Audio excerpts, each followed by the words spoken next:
Jesse and JoJo. Way that I stay on my podcast. I've been on ESPN all day. Only break that I take is to dodge cash. I don't stop with the beat. Ain't no ball. What's going on, everybody? We are back.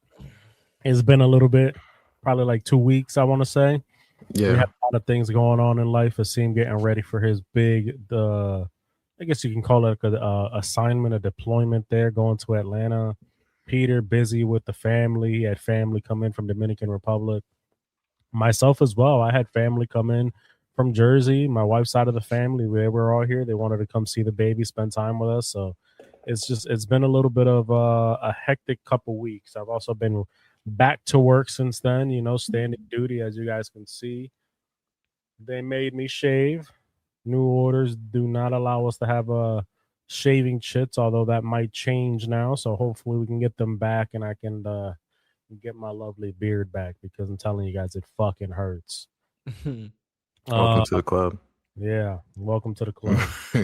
So, Aseem, Peter, how's your day going? How have you guys been? Doing well. Been working. They've had me training this new guy, so his training's about to be done at the end of the week. But other than that, been all right. Just been chilling. How about you guys? I've been good. Just packing, getting ready. It's that moment is coming, that time is coming. So real emotional for wife. I'll be gone for a couple months, but I won't be that far. So hey, I'll be right there with you, man. August, I start mine. End of August, I want to say I start mine, and apparently it's gonna be 2 to 3 months long. I'll be back for the holidays, and then I guess I'll tell you guys now, man. You guys are gonna be a 2-man show for about a year, because are you gonna be gone?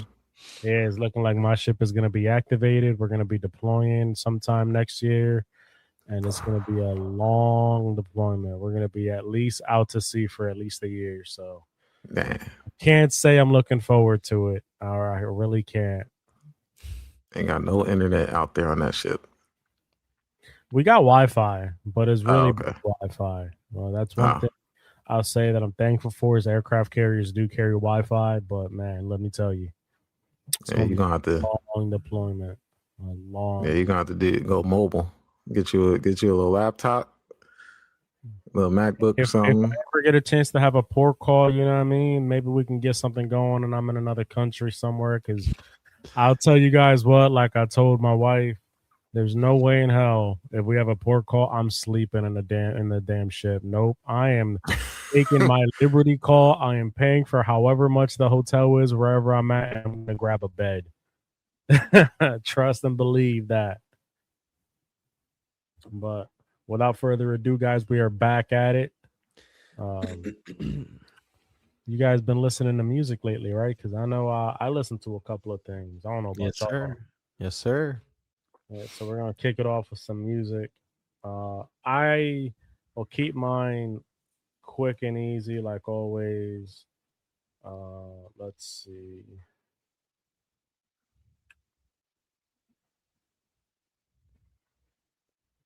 Sorry about that. My app's taking forever. So I listened to that Jalen and Gonda album that AP sent in the chat. Anyone in Love is a fire track. Really was vibing to it. This is one of those albums that my wife enjoys, because she can go to listen to it as well, and she loves that, like, R&B, like smooth rap type of vibe there. So just a really dope album. It's called Doctrine of Love. Obviously the second song, Doctrine of Love, is really good. Burning Temptation's probably her favorite song. The album's real smooth, real smooth. Really enjoy that. I've been listening to more of the Drake album as well. It's growing on me. I will say it's growing on me. It's real catchy. It's got like nice beats, nice wordplay. So I have been vibing that, especially at work when we're doing certain tasks and we got music playing. I know a lot of the young crowd that I work with, they love Drake, so it's something that we can all listen to and not have to argue. So I will Don't say, let the TikToks fool you, man. Don't let social media drown your ears, man. it's not bad. I know Shebang be in the background on them reels. And what's the other song that we played a lot? Oh, Shenny's on the beach, shebang. yeah. I know Shebang one of them, but it was another song. All I know is that everybody. I've been hearing a lot of the "Reach Me, Baby." Yeah, Yeah, that one. Yeah, That yeah. one. That's Yeah, everywhere. that one. everywhere. But, Isn't that Janice? Shut the fuck up. Yeah, that one. Yeah. Janice. It vibes. People at work love it. I mean, they're young, so they fuck with it heavy. I don't know. It's just when you're at work and everybody's listening to it, you kind of listen to it more and you catch some of the wordplay that he uses in there. I still stick to what I said before. I don't like how petty he was in the album, but hey, it's a good album. I'll give him that. He did his thing. I did listen. The deluxe version of "You Gonna Die Once" by Freddie Gibbs came out. Big fan of that. That was super fire. I think that's about it, to be honest with you. And then I've just been listening to. I've been getting back in the gym again, especially on the ship since the ship gym opened up. And when I'm in the gym, guys, I don't really listen to much hip hop. I listen to a lot of like rock music. So I've been back to listening to alternative, some heavy, just depending on the mood and the vibe. I love Linkin Park. I love, the old stuff from Linkin Park, 3 Days Grace, Evanescence. Can't think of the band's name right now. Dance Gavin Dance. There we go. I don't know why I didn't think of that. What's the name? Was it Evanescence came out with a new album. Yes, I did. I was like looking on Apple Music and I was like, oh, here's a name I haven't seen in a long time. Interesting. Mm-hmm. But that's for me, guys. I'll keep mine quick. Oh, and CJ the Saint. I still been listening to him. I really do vibe with his music.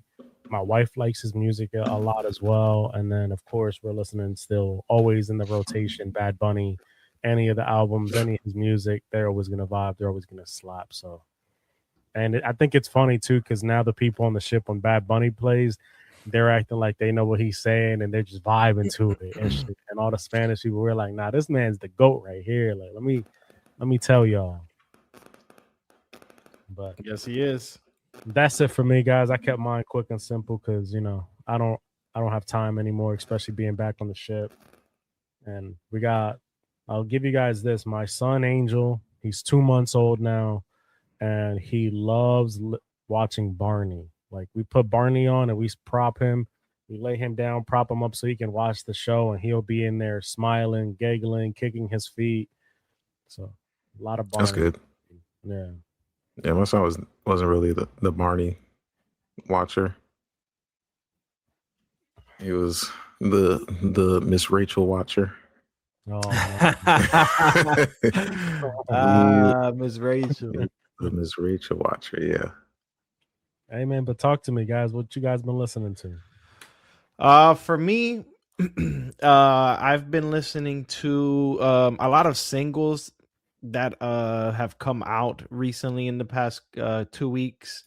First of all, I'll go with some unknown names so I can put some people on game. So there's an artist named Eric Doa or Eric DOA, and he is he's Hispanic artist, but he raps in English and his music's in English. He's like one of these hyper pop, new age type of rappers. Came out with 2 singles, Backdoor and Agoraphobia. 2 tracks that I really dig. Different type of style for him. I like his production style. I thought that was dope. Also, I have been listening to these 2 singles that were dropped by the producer Sounds by Hugo and the singer Cortani. I found Cortani on Instagram, on like Instagram Reels. Really, really unique type of voice. He sounds like Giveon a little bit. That's why he gives me that vibe, like that deep. Really? Yeah, that deep singing voice. And they came out with 2 tracks called 6 p.m. in Waimea, and then the second song is Type of Woman. Not the Really trade good. copy.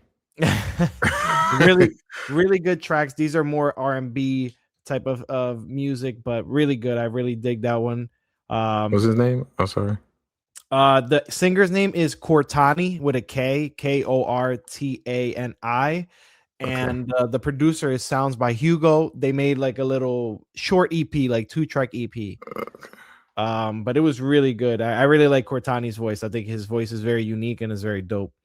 I listened to a single by D Savage that he just dropped. D Savage has been surprising me with like his project that he dropped last year and the singles that he's been dropping as well. I'm very surprised by D Savage. They're dope. It's called Let's Go Up. I really like that track. It's very, very, very it's a very repeatable track. So I've been listening to that a lot. And finally, an artist that more people would know is Vince Staples dropped a album. He dropped the album called Crybaby, and it is 10 tracks. So I like how short it is, to the point. It's only 35 minutes. Excuse me.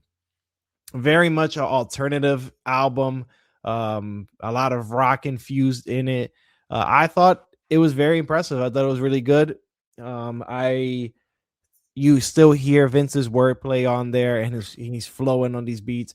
It's just a different type of feel from Vince that I really like and I really appreciate. I am a big Vince Staples fan. I think he's one of the best artists out here right now. And him doing this he's right now an independent artist. I think it's good. It's dope. I really, really, really enjoyed it. I'm interested to see where it will land in my top 10, because as of now, I think I would put it in my top 10. So I'm interested to see where it will land in my top 10. But I've been very impressed with Vince Staples' run lately. These albums of his, like Summertime 06, Dark Times, the Vince Staples album, Ramona Park broke my heart. Really, really good projects of his. So this just adds on to it. A lot of social commentary of like, government things going on, racial things and stuff. So it's good. It was really, really good. But yeah, from the singles, the 2 singles he came out with, I definitely I like what he was doing with it. I like the direction he's going, the sound fit. He fit, his voice fit the sound. The production quality was good. The videos were also creative and good. He's really, really creative as an artist, for sure. Like, there's not many artists that can that has such a discography of what he does, of just like hip hop, and then he keeps it West Coast with some other stuff. What the album with just DJ Mustard. So not many people can get like a pull like he can, which is crazy, where he's still like in the underrated realm. Yeah, it is crazy. Yeah, where it's like he's just as good as some of the top artists, people like Tyler Creator or something.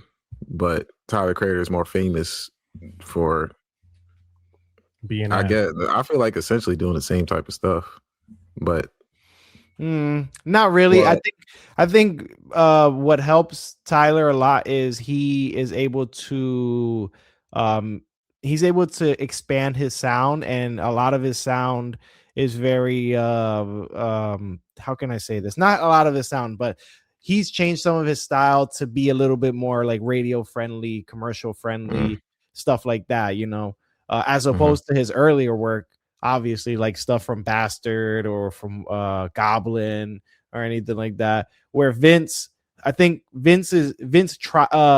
was doing that on Dark Times, and I think I heard a single of his for a movie that's coming out.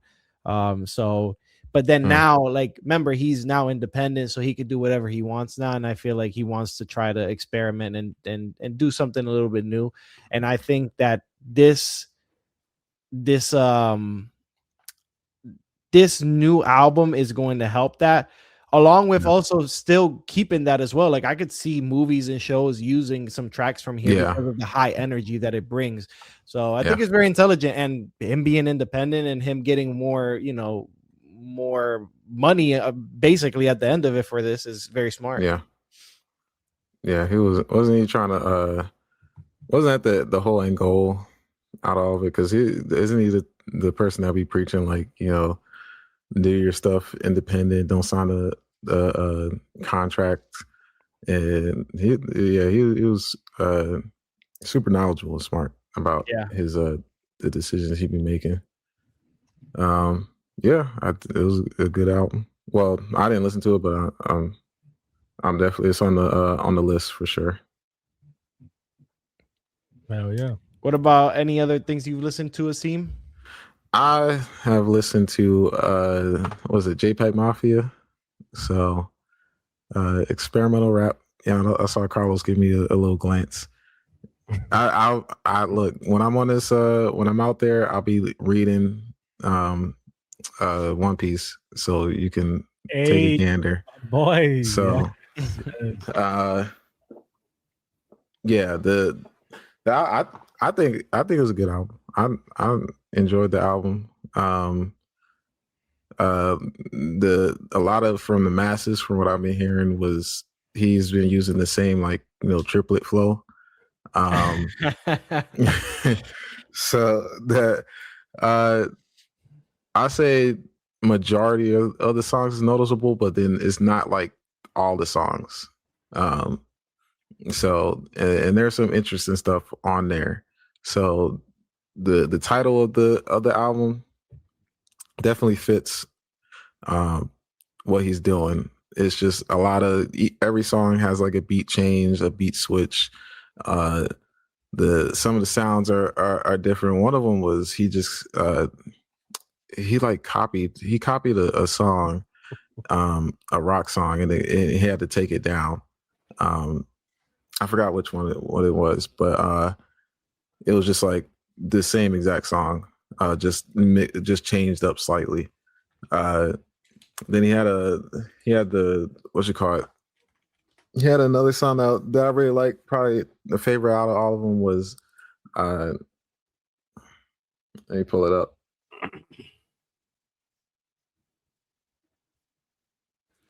Sar Bamba, I think, is the song you're talking about.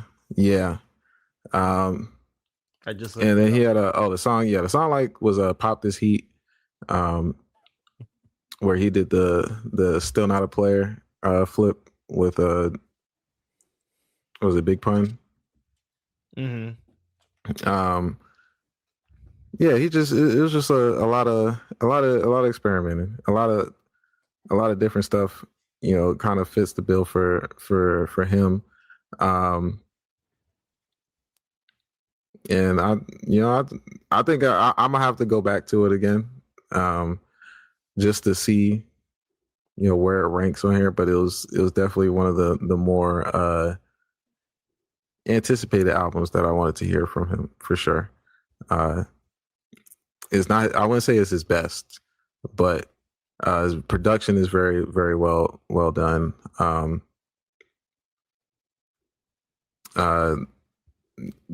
I mean, whatever he's saying, like, lyrically, is not like nothing to write home about. But some of the stuff he be flowing, some of the stuff he be going, and it's just energy. A lot of energy in most of the tracks. So I enjoyed it. Second thing I listened to was Black. Six AKA Lack. Six Lack, the name that he hates. Six Lack. He's always gonna be known by that, so he's just got it's crazy. Black. Love Is the New Gangster. Very good R&B album. Definitely enjoyed the features on there. The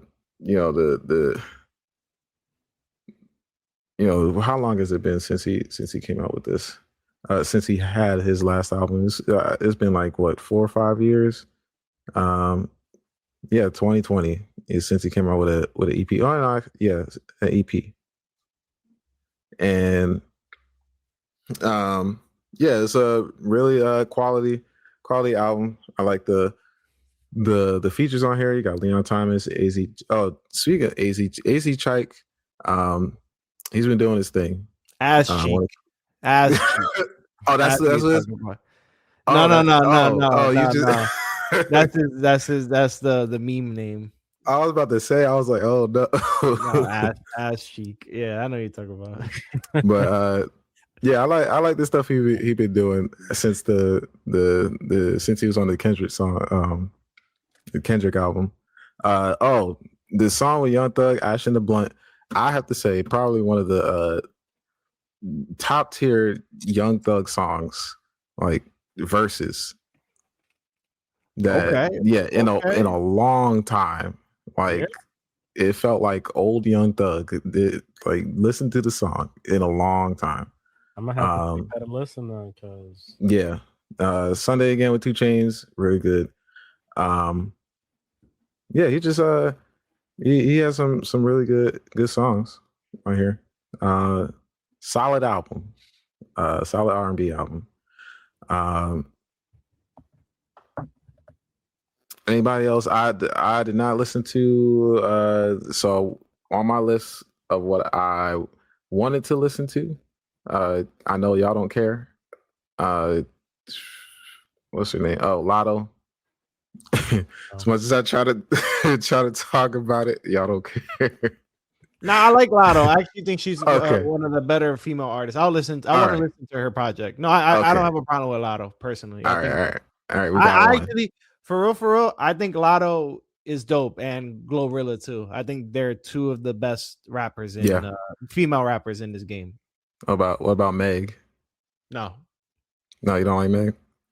Megan rap. You can't. I can't rap. deny it. She can rap. Yeah, she can rap. But I feel like she caters more towards some of that pop style, and I'm not into that stuff. It's been a while since I like Cardi more than Meg. Okay, I feel like Cardi's more pop than Rip Me Out the Plastic. Meg. Even after brand new. Bars. I'll say I don't listen to Meg over the whole like. I'm tired of the whole Clay and her thing, and then the her thing. Like, I just gave up. So I was like, she back out on the streets, man. Both. I got a hot take, Aseem. I don't know how you feel about this, but in my opinion, I think Sexy Red is better than Meg Thee Stallion. No. Hey, not at all. Real quick, since you mentioned Cardi, bro, did you hear Charles Barkley on NBA? That man was feeding. What they say about what were they saying about her? Like, are those them Cardi B's or them Cardi D's? I was like, no way. Cardi double D's or something. Cardi double D's, yeah. She had Charles Barkley in a trance. Listen, man. Come on, man. I feel like any man folding. For Cardi, I mean, yeah. Yeah. This is you're not wrong. But I mean, at the end of the day, it's Diggs and Offset. And they both got her knocked up, and they Offset cheated, and then both cheated. Yeah, both cheated. Both cheated. She cheated. Crazy while world we live in. While pregnant. Hey, but it is what it is. Yeah. But anywho, on my radar and list, I got navy blue. So, okay, yes. I know navy Surrender. That's cool. I just noticed the way he did that. Surrender. Surrender. Yeah. Uh, Navy Blue. Wasn't he co-signed by like Nas? Yeah. So he one of those type of rappers. yeah, bars type of rappers. Nice flow type of rappers, and I definitely am a fan. I like what he's been putting out. So I'm gonna check that out.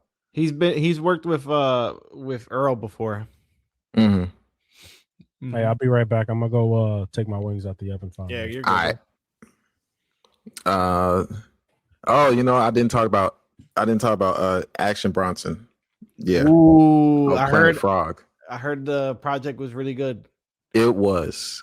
Yeah. Yes. Really, really good. I gotta check it out. Really good. Really good. I heard really good things about it. Yes. That was. You know what I like about Action Bronson? He's like the king of obscure references. Like it's like if you know, he's like the king of that. He reminds me of like what Currency used to be. Well, Currency still does it, but more when he was like back in like that heyday of like 2013 around there. Like the king of just obscure references that you're just like, what in the world? Like that's some crazy stuff. And Action being a huge MMA fan, he talks a lot about like MMA fighters that like people have never heard of before, and like some of them have like ridiculous names, and he just finds a way to put them in the rhyme scheme. So I gotta give a big shout out to him. He's very creative. Yeah, I agree.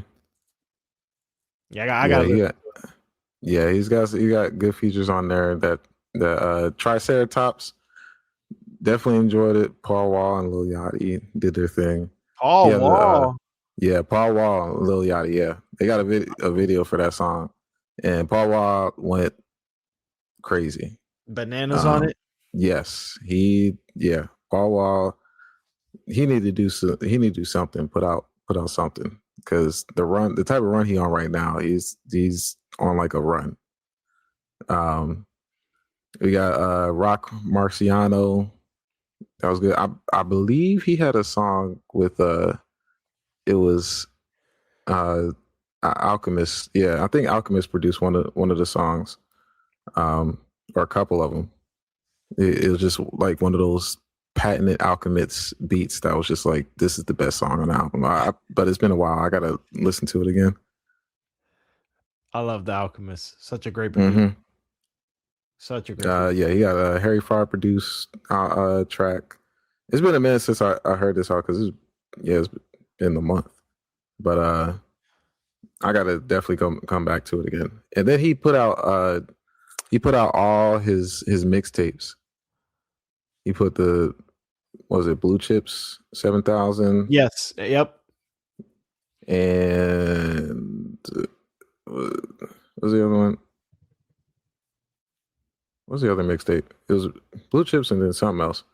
But yeah, it's on streaming now. So a lot of artists have been doing that lately. I think that's very smart of them. Putting out their mixtapes. Hell yeah. Yeah, I mean, money back. If they can get all their stuff cleared, and because otherwise it's just gonna be gone forever, because Dat Piff ain't got it no more.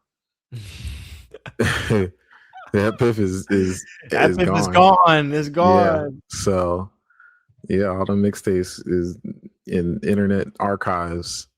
So yeah, I'm glad these people. Oh, you know who put their mixtape on streaming? You remember Rock? Was it Rocky Fresh? Yes. He was with Rick Ross and shit. Yeah. He put his stuff on there. Yeah, he put his mixtape on there. I was like, oh, look at that. Nobody wants to listen to it. He could have kept listen, I had Driving 88 on rotation. That was the mixtape rotation, bro. I was a fan of Rocky. No, thank you. Oh man, it's all good. He could keep that. It was like a tier of rappers, where it was like you had the A tier, and then you had like the B tier, where Rocky Fresh was in the B tier, where it's like you're good enough, you there, you made it, and Bro, you I got don't know your hit what or you're. two. Nah, you're and, bugging now. Now and you're then on your shit again. and then no, I'm putting the Rocky Fresh at like the Casey Veggies and the Sir Michael Rocks and in that tier. Like, I would put them above Rocky Fresh, and they're like not even B tier. oh my They're like god, C minus tier. Like no one's like, yo, Rocky they're Fresh like Omen, the project. and that tier. Like I put Rocky Fresh over Omen. Yes, that's fine. Or like who's in that tier too? Who's another artist that could be in that tier? Fuck.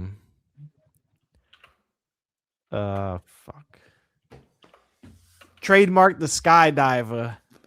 I don't know. Trademark the Skydiver. What? He was with Currency. He was in Jet Life. Yeah, no, Currency. He got a rapper that sounds just like him. Who's the one that's basically like his carbon copy? Young Roddy, is it? Oh, was it? Yeah. It is. Yeah, I think his name is Young Roddy. Yo, we got some crazy stuff. Yeah, you're right, Young Roddy. It was Young Roddy. The B tier. B, no, Young Roddy D tier. D tier. Yeah, D tier. Forget about that. Anybody else you've listened to? Anybody else I have listened to? Oh, come on, my dog going crazy. Yeah, I heard. Thank you. Just hold on, let me get back to it. Who else I listened to or was on the radar? I gotta go to my library. Yeah, not gonna talk about young MA. Oh, absolutely not. Don't you even dare. Don't you even dare. I didn't hear it. But I was don't even when I was trying to push it. Listen to it, man. Let's see. We gotta oh yeah. I'll definitely push and promote Lil Sims. If you haven't heard her. I like her. Lil Sims. Cool. And then what's his name? Oh, you know what? I did hear that. Okay, I'll save this one for last. I'll save it for last. It's gonna be some nonsense, bro. Yeah, the nonsense one is gonna be for last. But I'll talk about Tierra Whack. She came out with a track that's produced by Conductor. Ooh. Yep. Okay. Absolutely fire. And she really wasn't the type that would be like the rapper's rapper type of thing. Mm-hmm. She's more like, she can rap. It's just we haven't heard her rap on like a beat that's like that. That's like Conductor's, like Alchemist type of beat. Yeah. Where it's the non-traditional type of style of beat, for the people that's looking, maybe the Drake, since Drake and Conductor are best friends, so those make them tracks, but just put Tierra Whack on there, but just with better bars. So then let me hit the finale. Well, one more, and then Reason. I didn't listen to the Reason, but I know Carlos, you probably got to put it on there. But I checked out like the first song or two. Yeah, Moving Towards Love and Pink. It's like multiple discs. But when I started, I think it was more like he was trying to do like an R&B thing. Yeah, it says contemporary R&B. So I like played the first track and I was like, oh, I'm not in the mood for this right now to hear Reason croon with somebody else. So I'll go back to it. But yeah, last but not least, I listened to Sway Lee Sway. I listen to Fred Bear. I listen to Lace. Same difference. Sway Lee.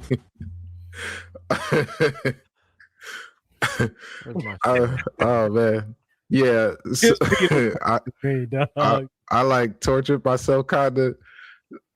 It started off fine. Man's throwing bricks out here. Bricks started after off bricks, fine. man. Hold on. No, P, I got the soundboard. Hold on. Wait, where that? Where my soundboard at? Oh, here he is. Oh no, that's not the soundboard. That's a banner. Oh, here it is. Here's my soundboard. Yeah. Yeah. Yes. Thank you. This deserves it. Oh man. Said no. Yeah. So, I mean, it started off fine. Like it started off upbeat. Hype. He got the song with Nav. Yeah, How the song dare with Nav even do that?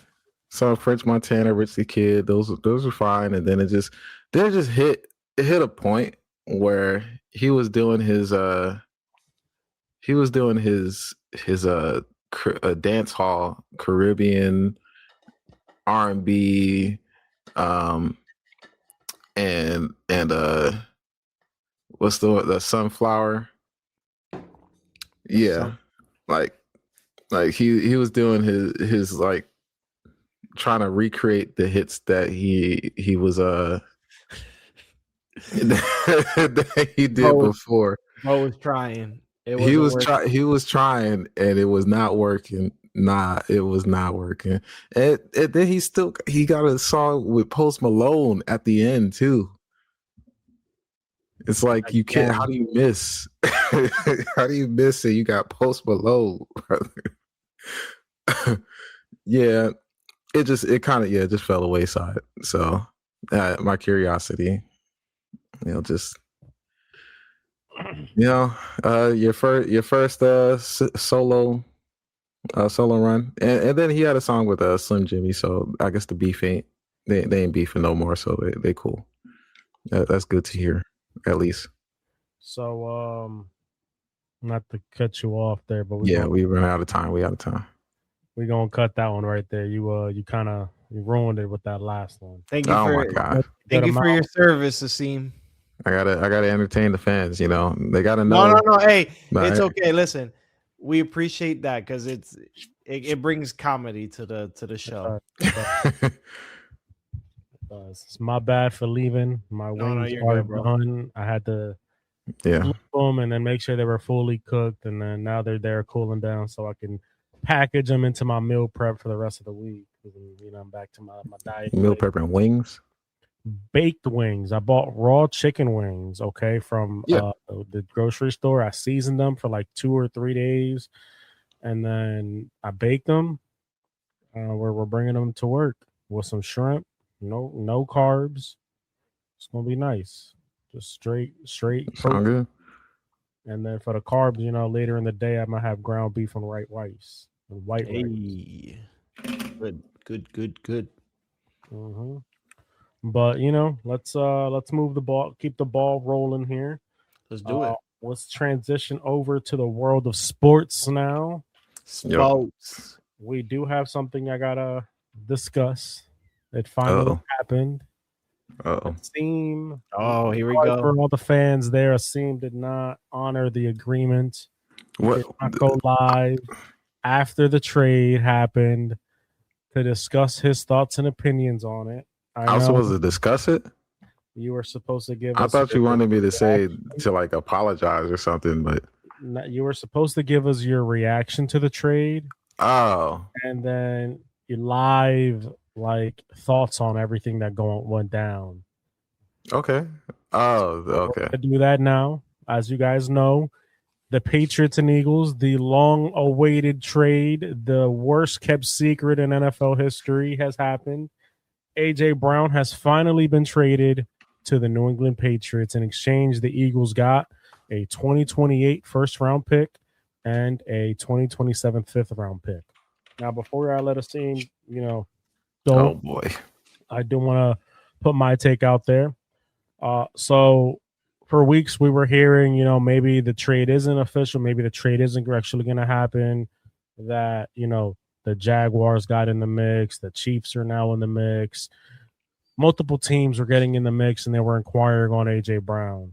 And it turned out that was just Howie media going at it, trying to bring the trade value up from an AJ Brown. They really wanted our 2027 first round pick. That's what, everybody's talking about it. Next year's draft class is going to be a generational draft class. We're going to be able to get star-studded players in almost every position. It's one of the deepest draft class that we've had to date. The hype is real. Those of you that watch college football, you understand the hype is going to be real, especially for quarterbacks, especially for wide receivers, defensive ends, cornerbacks, etc. It's highly, highly, highly anticipated. Kudos on Elliott Wolf for not budging. He said, hey, if you can get a 2027 first round pick, if you can get a second round pick, go on ahead. Go get that trade. Obviously, it was just smoke. There was no real competitor there. I am happy that at least Elliott Wolf and the Patriots at least honored what we talked about earlier, which was that 2028 first round pick. And the reason that 2028 first round pick came up was from doing my research. The Rams had originally offered a 2028 first round pick for AJ Brown before they backed off when they looked at his medical history with his degenerative knees. Now, granted, the knees have never really been an issue for AJ Brown. They never kept him out of any football games. I think he's only missed 2 games when it actually came to like knee issues. Most of the time, it's always been hamstrings that kept him out, not his knee. So he does a really good job of taking care of his body and making sure that he's able to play. He has played at least 13 games a year with the Eagles, a 1,000-yard receiver multiple times with the Eagles. So my thoughts on the trade. I'm going to tell you guys right now, I am happy that we made this trade. We are in a position right now where Drake May is on a rookie contract, and we need to keep Drake May's development going. So, yes, we gave up a first-round pick, but it'll be well worth it, in my opinion, is if it can help Drake May develop in the long run. He's still a young quarterback. He's still somebody who is developing, even though, yes, he was runner-up for MVP last year. He is somebody that could get better, and somebody, by having an A.J. Brown, it makes him better. It's going to make it easier on him. A.J. Brown is still somebody that's going to command attention on the outside. He's proved that in Philadelphia, even last year.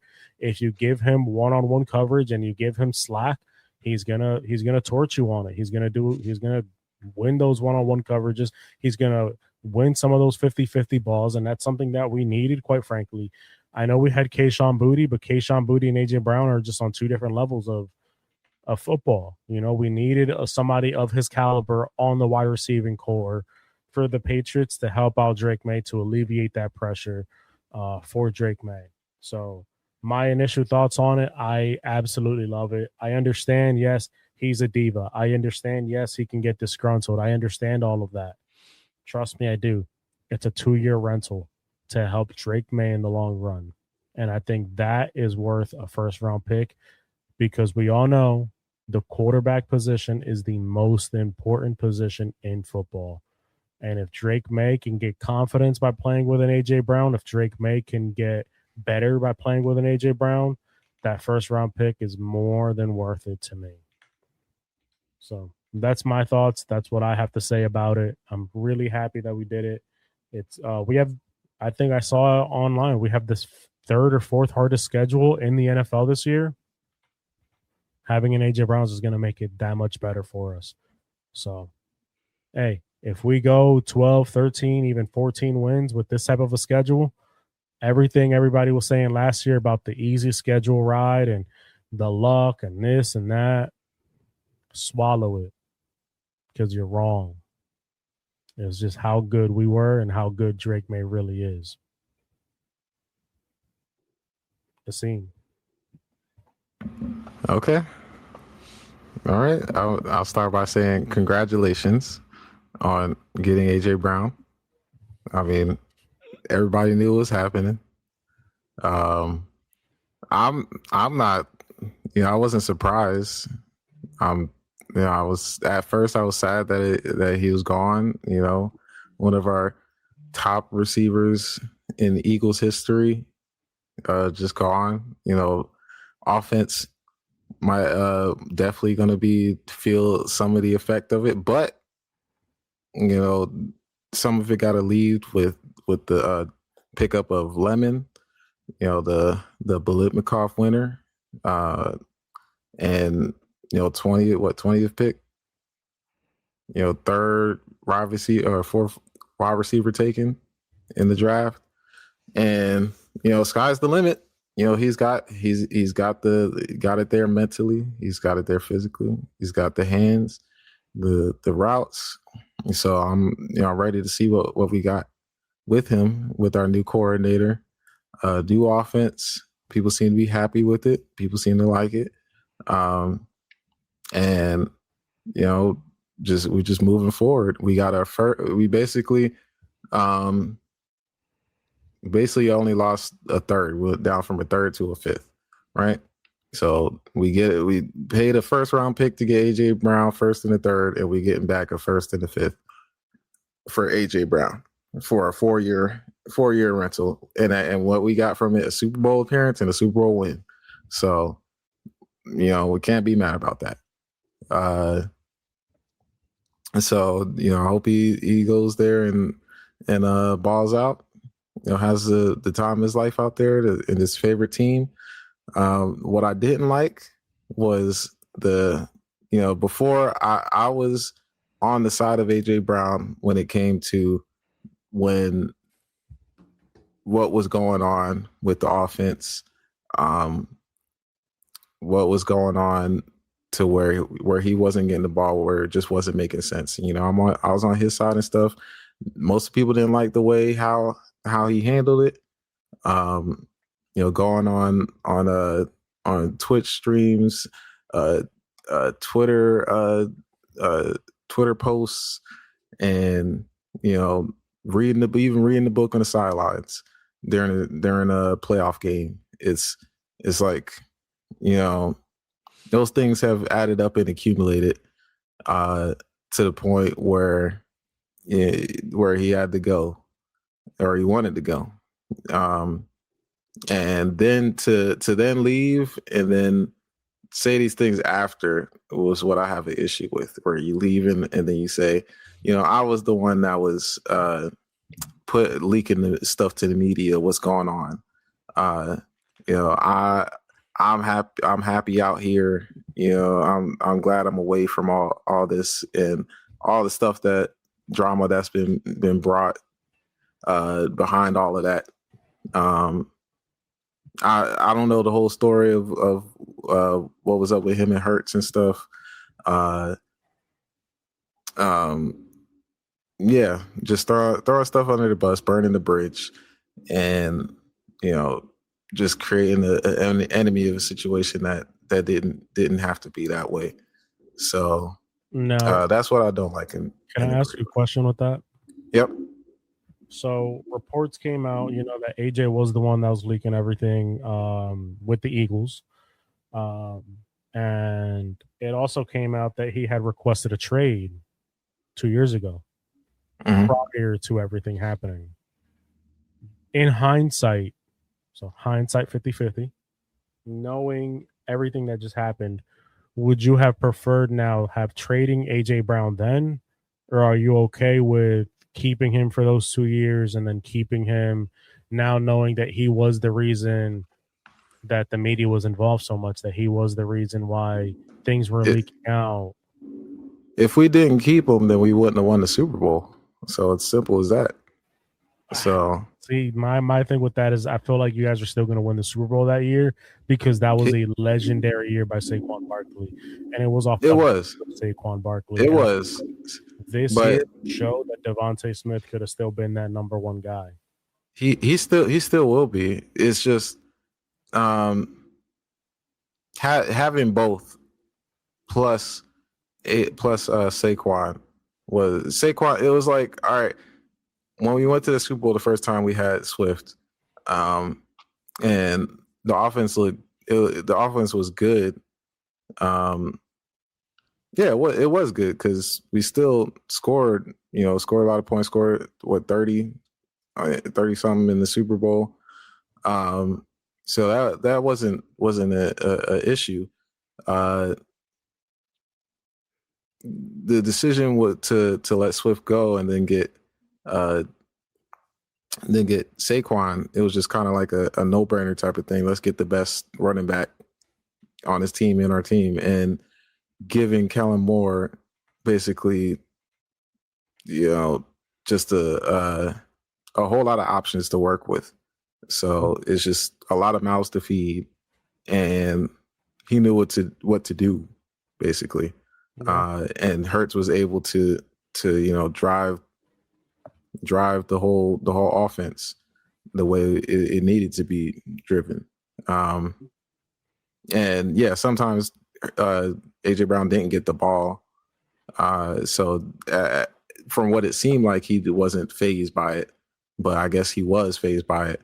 But still. So how about this? Would you have been okay trading him, hindsight 50-50, after the Super Bowl win? No, because we just won a Super Bowl. So why not run it back?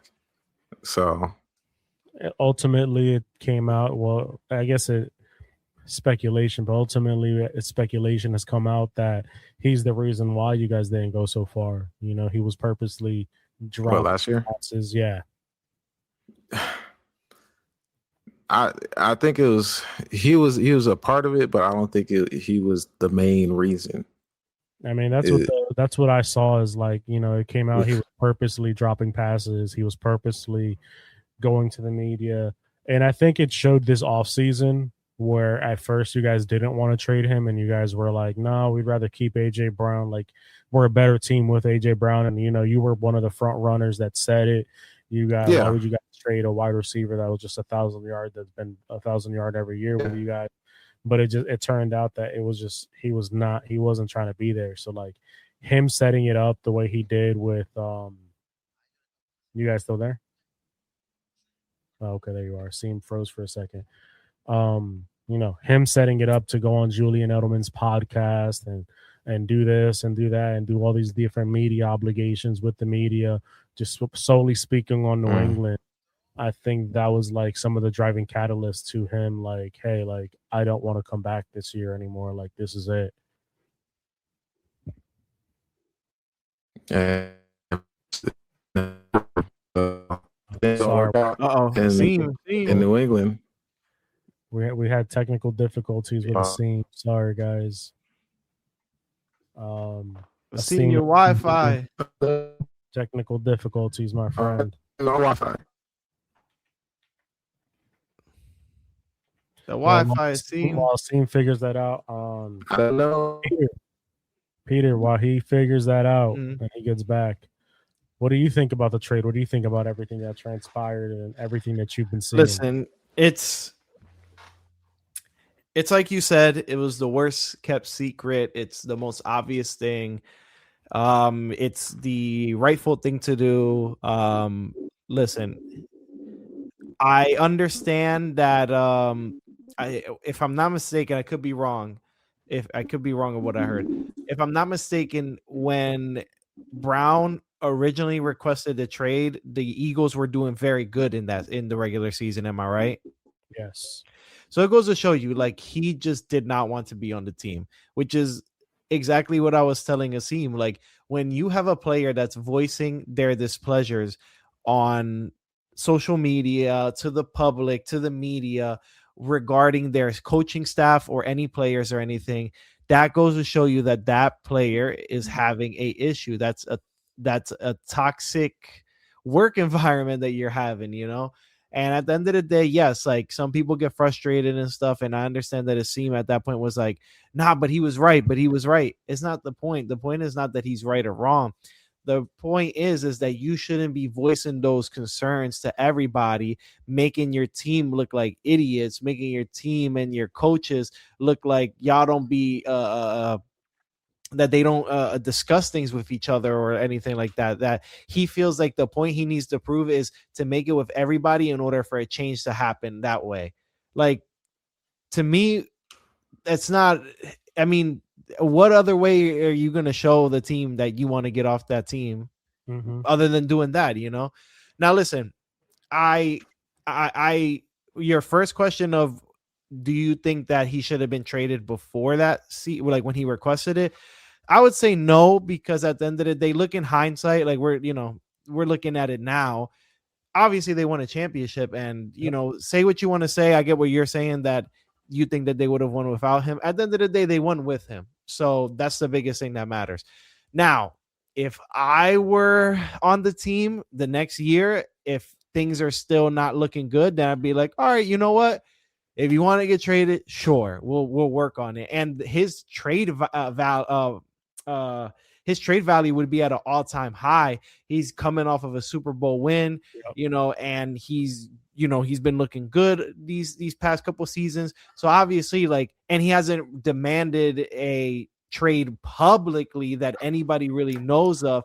So you're raising your stock and allowing the Eagles to get more back for him. Now, that didn't happen. We're here now. It happened now in 2026. After June 1st. We got the best deal we can get. So listen, at the end of the day, I feel like it's a win-win for both. At the end of the day, it's a win-win. The Eagles, they gave up 2 draft picks to get AJ Brown. They got 2 draft picks back, and they were able to win a championship with AJ Brown. That is a win, in my opinion. 100%. Sure, you're losing a fantastic player in AJ Brown, who's constantly, his receiving yards are like 1,000 yards and stuff. So, I mean, Lemon's gonna have some big shoes to fill with that. And who's gonna be your wide receiver one? Smitty now, right? Yes, it's Devontae. We have a lot of depth at wide receiver now. You do. So that was the contingency plan from the only thing is Howie. It's bigger shoes to fill now, because you're gonna have to try to touch the ball a lot more to fill those shoes. But can it be done? I think it can. I think it can be done, and you guys have a lot of depth. Now, losing him sucks, but again, what you got back and what you received in the trade and what you guys got from him during the time he was there, it was worth him being there. You got a chip. That's what everybody plays for, is for a championship. Well, some people play for money, but you know what I mean. So, and it's a win for the Patriots. They got their player that has always wanted to play for them. And yes, you gave up the 1st round pick, and then you gave up a 5th round pick. But guess what? At the end of the day, you're getting a wide receiver who, like I said, is going to average for the year like 1,000 yards.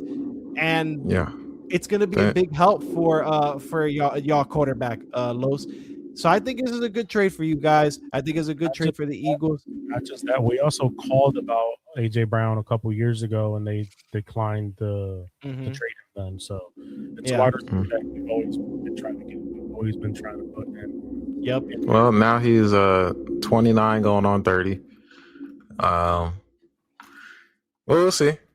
I mean, Drake May does have 1,000 plus more yards over Jalen Hurts, so it's gonna go to them yards. Gonna go to AJ Brown. Hopefully, he stays healthy for y'all. Hopefully, y'all have I'm hoping so. Successful season. I'm hoping so. In other news, another team. Another team, the Los Angeles Rams. Oh, I jumped the gun. The team that does not care about draft picks. They said, traded. Fuck them damn pigs. Yeah. I forgot. Yes, that's huge. Oh man, I forgot about that. It's a huge Aseem. Yeah. Well, how do you feel about that? That's your rival right there. Now you got. Yeah, we always end up seeing the Rams in the regular season and in the playoffs usually. If you guys got the number, you're like 4-0. Like the champion. Yeah, I know. And they're always drinking just sweaty games. And now they got Myles Garrett. Yeah, now they have Myles Garrett. They pick up Myles Garrett for Jared for Jared Verse, 2027 first round pick, 2028 second round pick, 2029 third round pick. So a big haul for the Rams and a big haul for the Browns, who was looking like, they are in some serious rebuilding, refresh, just restart of their whole just roster and team. And so and the Rams, they're just going all in with their team. So they're one literally. How they're gonna be if Aaron Donald unretires? Supposedly is not. So it's more. He said that more he's than, getting the itch. He said that it's exciting for him. Yeah, I feel like if somebody important on the Rams get hurt, then I'm sure he'll probably say, "All right, put me in." Well, we'll see if he doesn't come back by training camp or within the next month he's not coming back. But if he comes back, this is the only because obviously Myles Garrett is going to command a double team. If Aaron Donald comes back and he's Aaron Donald that we all know that he can be, and he's going to command a double team. So it's like a pick your poison type of thing. And I don't think Aaron Donald's ever played with somebody the caliber of a Myles Garrett, and Myles Garrett, vice versa, has never played with somebody the caliber of him. So it's going to be an absolute nightmare for the NFL. Yeah, treacherous for that division, for Cardinals and who in that division? Rams, Cardinals, Rams, who else? Cardinals, Seahawks, and Seahawks. Yeah. And Niners. Yeah. So yeah, treacherous for that division. My condolences. I believe we play them. When do we play them? October 4th. So a 1 p.m. game at the Lincoln Financial Field. So we're at home. You guys are always home. For some reason, they always have you guys play home against them. I know. We always end up playing. The one thing I get annoyed about is when I'm in North Carolina and we play in North Carolina, but we play North Carolina at home. So I would love to go see Carolina versus Eagles in Carolina, but it has not happened.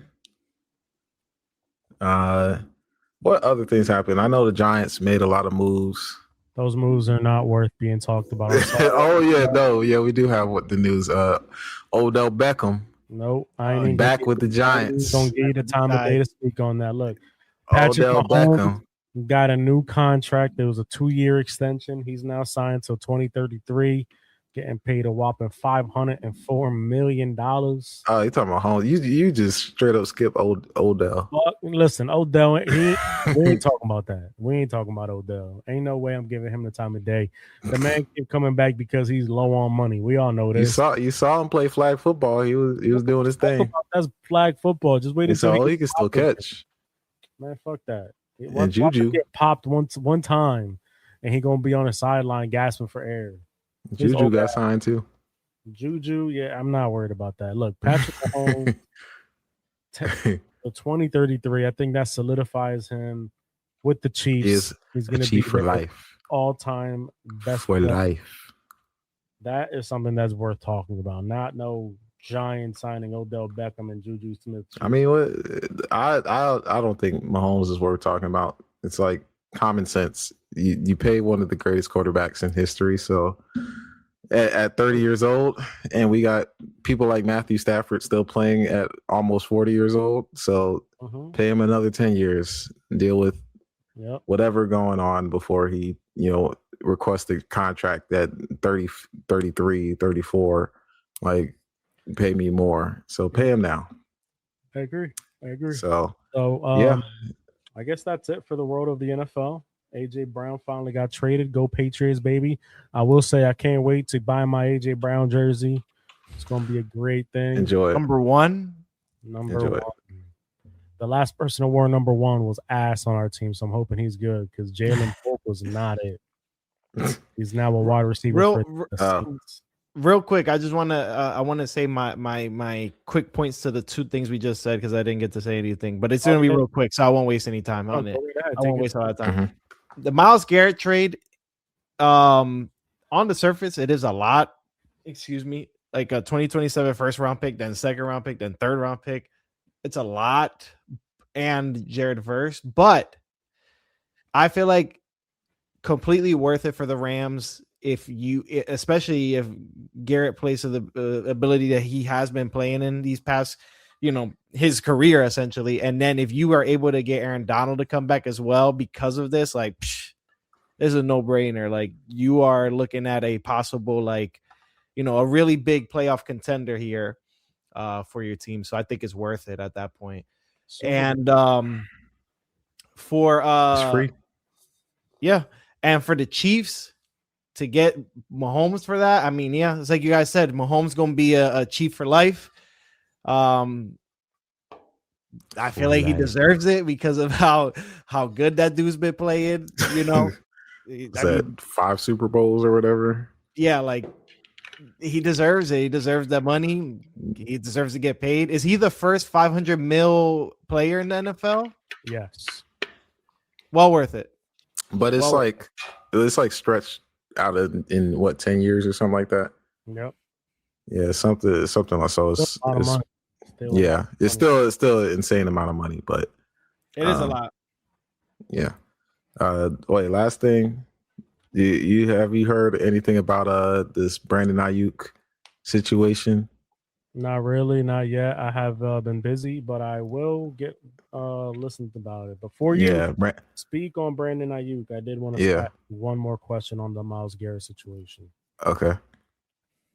So I think this is like the second time in NFL history that we're gonna have a team with the reigning MVP, the reigning defensive player of the year, the runner-up for the offensive player of the year. So early prediction, I want to say. Early prediction. Would you consider them the Super Bowl favorite? The favorites. Yeah. Because they were literally like one play away from making the Super Bowl last year. Okay. How about if you? It wasn't for Peter. Yes. Would you consider them the Super Bowl favorite? The Rams? The Rams, yes.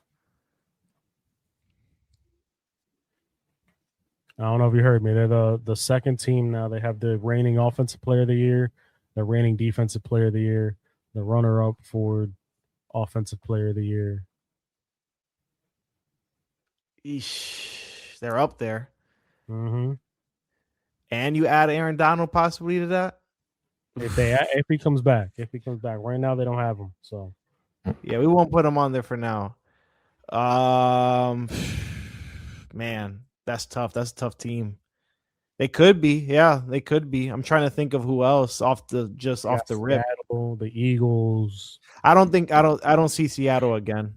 I don't see them repeating. It hasn't been like a repeat back-to-back Super Bowl winner in like I don't see more than 20 years. I don't see them repeating. I think the Bills had their chance and they failed. I know why I said 20 years. The Chiefs went back-to-back. I'm stupid. Yep, that's what I just said. The Chiefs did it. The Chiefs, they're older, some players.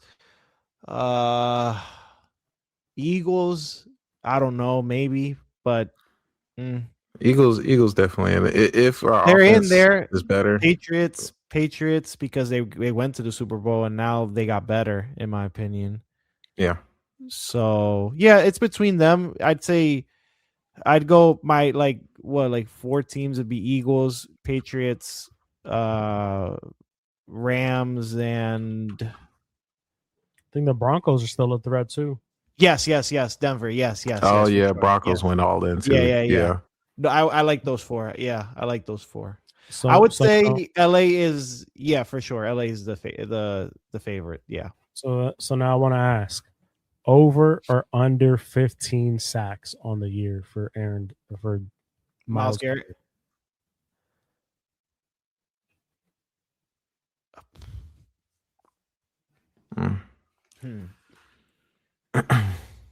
Hold on.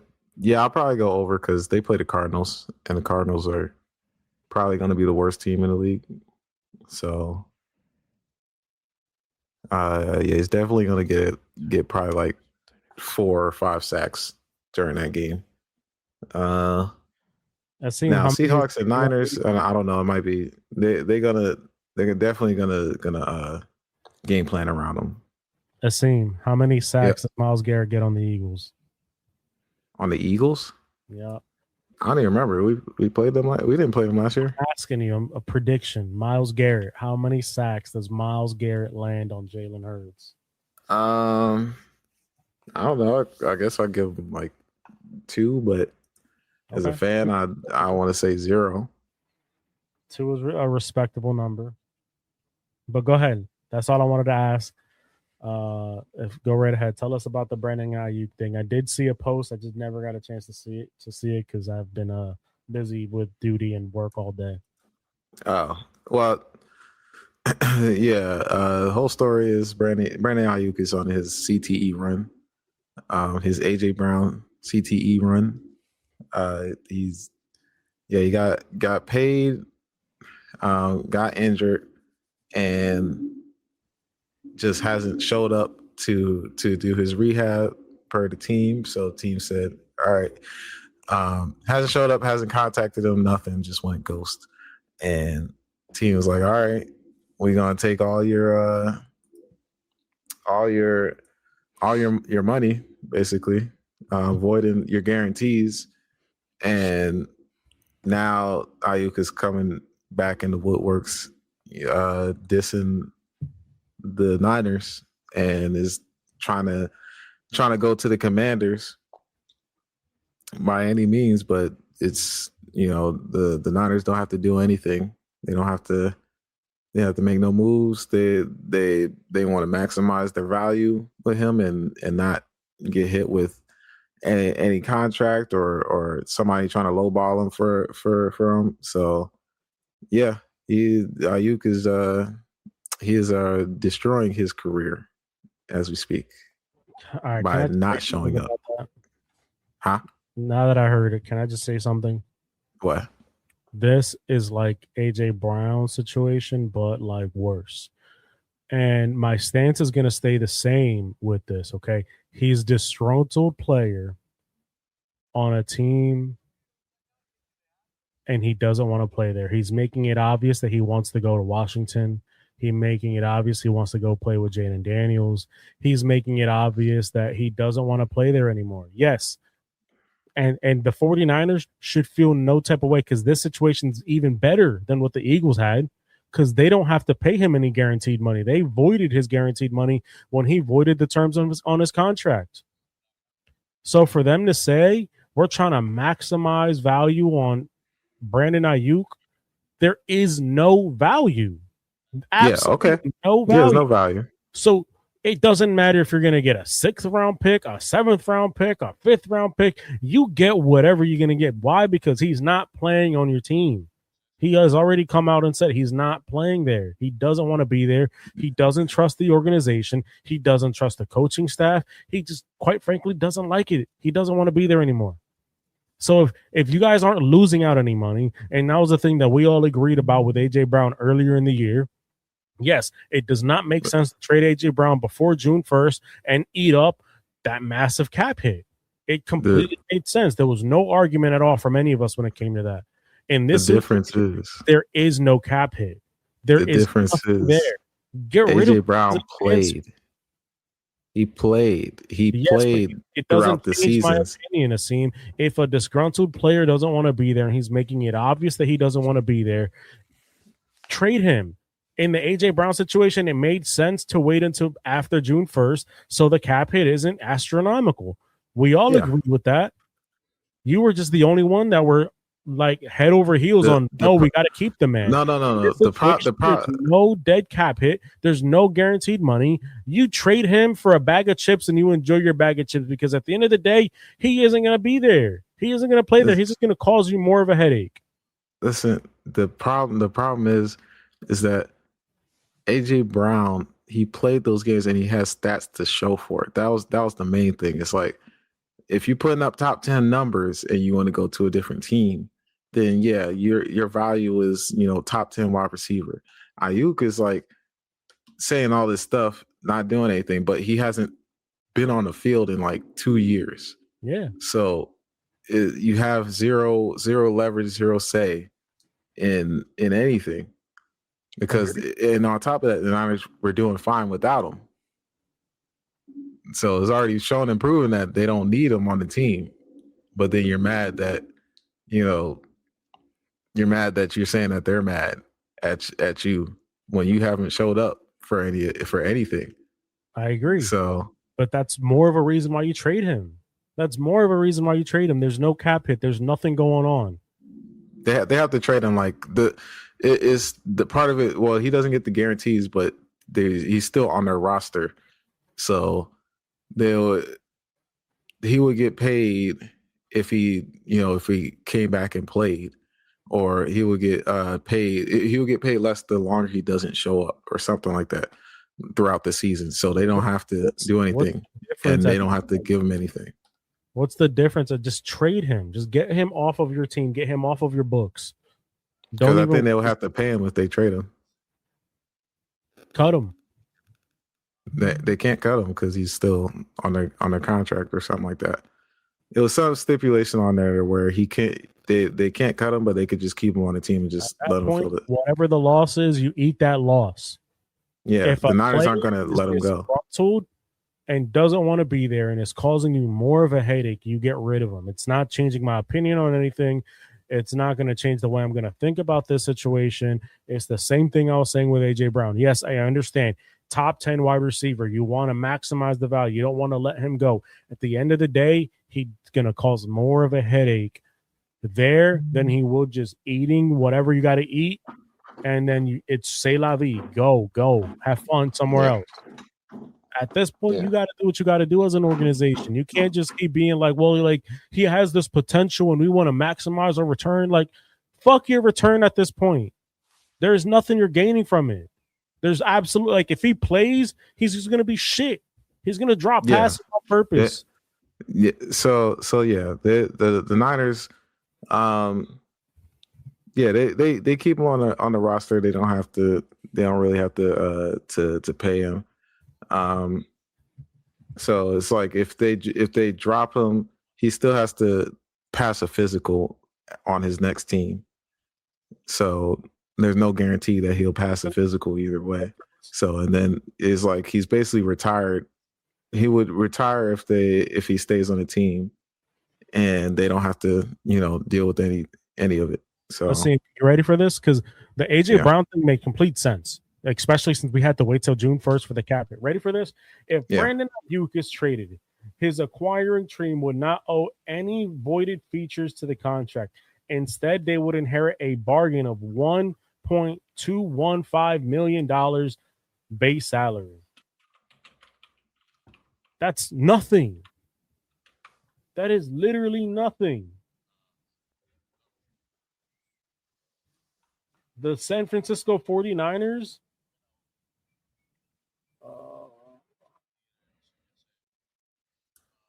so they were on the hook for $29.5 million if they would have traded him before June 1st. After June 1st, they're not on the hook for anything.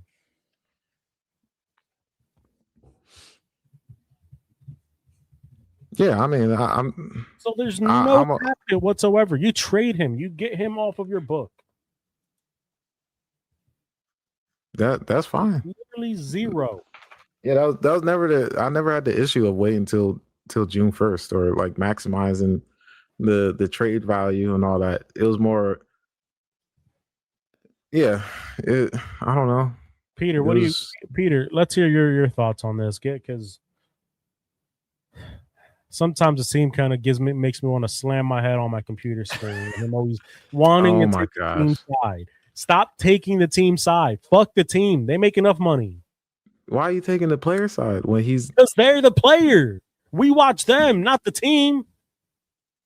Fuck the owner. You're watching the team. I'm there watching for the player, not for the team. Especially for a team that I don't fucking like. Fuck them. The owner makes enough money. Stop caring about, the cap hit. Fuck the team. They make enough money. I'm not talking about the cap. I'm talking about the contract that you signed. You signed a contract. Fuck the contract. You void a contract. There's certain things on the contract. So you face the consequences of not doing what was put on that contract. Listen, they're not bound mad at the team for. They're not bound by the UCMJ. The team ain't bound by shit. You trade the man. He don't want to be there. It's as simple as that. Look at Giannis. Giannis don't want to play with the Bucks, and what they're doing this offseason, he's gone. They done with it. Go ahead, Peter. Enlighten me this player again. Who we talking about? Brandon Ayuk. He's a wide receiver for the San Francisco 49ers. Okay. I think I've heard of him. Yeah, because he's okay. Yeah, there's another one. He's got to go. Like, this is just, again, it's negative comments that you're talking about the team and stuff. It's just he's calling them mad, stupid, dumb. They mad they paid me $50 million 8 months and they voided my guarantees. Bro, like, you have a player talking like that, like, it's time for you to go, brother. It's time for you to go. All he had to do was show up to his rehab. That was it. Not going to. He tore his ACL, had a bad knee tear, and after getting paid, all he had to do was show up. He literally to continue getting paid $50 million. He's telling the team to stop running from the belt. What? Think about this. Peter, would you ever fumble $50 million? Hey, yo. How many? Carlos, would you fumble $50 million? I would not, but at this point, you got to understand, they're millionaires. Like, they're millionaires, so $50 million. Money doesn't matter. Listen, if you sign for $50 million and someone said all you have to do is show up to this rehab, to physical therapy, or answer our call, and you keep your $50 million, would you do that? Of course, but we're not them. We're not millionaires. So make it make sense as to why he's this is okay. You want to know what they fucked up 2 years ago when the Patriots were trying to sign Brandon Ayuk and they gave him a massive ass contract, knowing that he didn't want to play there, but he went there for the money anyways. That's where they fucked up because he don't want to be there. He got his guarantees, and now you know what he's like. He's like, you know what? Trade my ass because I don't give a fuck. You shouldn't have signed the contract in the first place. That's the problem. Massive signing bonus. They don't give a fuck. You shouldn't have signed the contract. Like Giannis, you think Giannis is gonna care about any guarantees left on his contract? The difference with Giannis had an MVP, a Finals MVP, and he got a championship. The Giannis is Hall of Fame level. All right. Ayuk is not Hall of Fame. Just contract wise, you think he gives a fuck about anything else on the contract? If the Bucks say, you know what, we're actually just gonna keep Giannis, and Giannis goes to the media and start bashing him, and then they start finding, you think he's gonna care? No, he don't give a fuck. Listen. Why? Because he's gonna go to Washington, and Brandon Ayuk's case, he's gonna go to Washington, and they're gonna get a new contract, and he's gonna be like, all right, look, all this money that I just got. That's fine. But you hurting your chances of even doing that, because now the other issue, which I said, was you have to pass a physical, which he has no video of him running routes, doing nothing. He has to pass a physical, and if you don't do that, then no team is going to want you. You're a risk. He is. That's fine. Let him take that risk. You're not paying $50 million for a risk. He could have been getting $50 million after being hurt and showing up and saying, I can't, this injury is worse than I thought. You think the Niners are gonna just void your $50 million after you have a bad injury? It's voided. Let him take the risk. If he wants to not show nothing and wants to be like, you know what, I'm not gonna show shit, so y'all don't get shit because y'all don't deserve shit, and he's saying that because he don't fucking like the team. Trade him. Get your 6th, your 5th round pick. You trade him, and if he balls out, so be it. He was a cancer to the team. You heard He is Peter. stupid. Reiterate what you said that he said. It's cryptic. We don't know exactly why he's saying what he's saying. He don't know exactly why he disgruntled. He said they mad because they stupid for paying him $50 million in 8 months. See, it don't make sense. They little ass boys who need to stop running from the belt. What is it? What does that mean? What does it mean? He said, "Hold on, listen to this." CTE. They mad because they stupid. They dumb. They mad that they about to pay me $50 million in 8 months and then voided my guarantees for 2027. And I'm about to be on a new team in 2027. They mad at themselves for real. They acting like they mad at me, but they stupid ass mad at themselves. But it don't make sense. You get rid of him. It don't make sense because then he literally, if he doesn't show up to training camp, he's gonna get fined. Each day he doesn't show up. That's fine. Because he's still on the team. So what does that have to do with the Niners? They already voided his guarantee money. What does that have to do with the Niners? Like you said, the player has the power. He's gonna be on the Commanders. But it sounds like the Niners have power. They don't have to do anything, and he's still on the Niners because that's the contract that he signed. So you know what ultimately will end up happening? Because if Washington really wants him, you know what ultimately will happen? What? He is going to pay none of his fines. Yeah. He's not going to pay $1 of that fine. They're going to trade him, and the new team is going to be like, you know what? We're going to pay those fines for you because we just want you happy. And he's going to be like, word, thank you so much. I'm so happy to be here. After seeing all this, what team going to give him $50 million? The Washington Commanders. No, $50 million. They might give him $25 million. He'll be okay with it. You're going to be a done. So then you still lose $25 million. He don't give a fuck about that. That's what you're not understanding is millionaires think different. Like for us, we're like, bro, why would you give up $25 million? Because he's still going to make that back anyways. Carlos, it's simple math. It's simple math. If somebody puts $50 million in front of you and $25 million, you're taking the 50. Say that because we're broke. We are broke. We are in the military. We don't even make $100,000 in a year. A millionaire can also go broke. We talk about Floyd Mayweather. Yes. He had hundreds of millions of dollars and he's still broke. At any point in his life. But if someone showed that man Floyd Mayweather $25 million or $50 million, he's gonna take the $50 million. That is millionaires think it don't make sense, Carlos. Floyd really wanted to make money. He'll just go get an advertisement deal, bust out 100 commercials or so, and get paid a bag. Carlos, if somebody said I got $10 in my one hand and 20 in my other hand, are you going to take the 10 or the 20? We're broke. We're talking like broke. Either way, right now, are you going to take the 10 or the 20, Carlos? Peter, you're going to take the $10 bill and be like, I can make. Peter, yeah, I can make 10 off. I can make 20 off this 10. Are you going to take the 20? Gotten millions of dollars. Don't do that, Carlos. Listen to what he said, Peter. He said I can get 25 bill and then make 50 off of this 25 because I'm a millionaire instead of just taking the 50. We're not millionaires. It's backwards logic, Carlos. It's backwards. You're hustling backwards, Carlos. It's backwards to us because we don't have money. But to these guys, like he said, look at the words that he said. He said they had already paid him $50 million in 8 months. Right? So they gave him he already made $50 million. How do you know what he's investing in with that $50 million? How do you know he's not already making money on the side if he doesn't have any other businesses on the side? He don't give a fuck about that extra $25 million. All he wants to do is go to a new team because that new team is still going to pay him money. But he has no power to do that. So if you think the way to do that is to go on social media and being like, calling them stupid and being like, they hate, they mad. They mad. That's called hustling backwards yet again.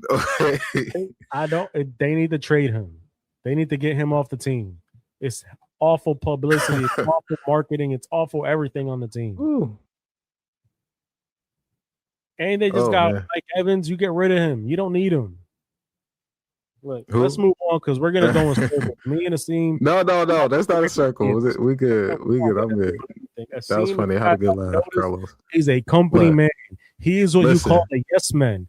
If the company tells me to my jump, God. he's saying how high. Me, on the other hand, if the company tells me to jump, I'm saying, wait, why? Why do I gotta jump? Mm-hmm. Oh fuck. This is football, brother. Aseem is this is what you can take from that. Oh Aseem's a company man. Let's Oh move. my Not goodness. picking on anything right now. So look, sometimes if I see something that's in front of me, an opportunity, I'm taking the opportunity. I ain't going. Different. This is coming from two military men and somebody who works in a post office. We ain't never go. Us three together still don't even make $500,000. We not gonna understand. It's different. Why do you think But how are Brady you going to speak pay for cuts somebody every that's year a in his life? millionaire, brother? Why do you think Brady took pay cuts every year? He could have been making. He wanted championships, man. He could have been making Patrick Mahomes money, but instead he was like, you know what? I want to win championships, so you know what? I'll take a lower contract so my team can win. Why? Because he's a millionaire. Millionaires don't need more money sometimes. Sometimes they don't give a fuck because they've already made it. It's about the thing about Brady was the legacy thing. It was like he was getting paid from sponsors and all that other stuff. That's what I'm saying. How do at you the know? end of the day? Us, we don't understand that. But Ayuk, he's probably like, look, as long as I go to another team, I know I'm going to get sponsorships. I know I'm going to do this. I know I'm going to do that. So I'm not going to show them anything. Ain't nobody sponsoring Brandon Ayuk, brother. You don't know that. I 100% know that. You don't know that. There are 100%. There are organizations out there that's going to take a sponsor an athlete for a bag of chips sometimes. After you making comments like this off social media is I think it's going to be far less. It could be, and he's gonna have to bet on himself if he gets signed to the Commanders. There's no problem by betting on yourself. There's off no of problem. A broken ACL for a torn ACL and haven't played football in 2 years. You're gonna have to bet on yourself real hard. Hey, players that bet on themselves most of the time come out on the other side happy as hell. So it is what it is. We've seen players bet on themselves all the time, and it's always worked out. So let's move on. We're not gonna agree on this. We're gonna keep running around in circles. Let the internet make this get into this. All right. Peter, I'm gonna give you the comments. Things you want to say on this. Peter. Yes. You got anything else that you want to say on this topic? Oh no. Nope. I'm Perfect. good. Let's move on. We got 2 or 3 more topics to talk about. One of them we will talk about. Oh my goodness, I keep dropping my fucking phone. It's got my layout there. Can you guys still hear me good? Okay, perfect.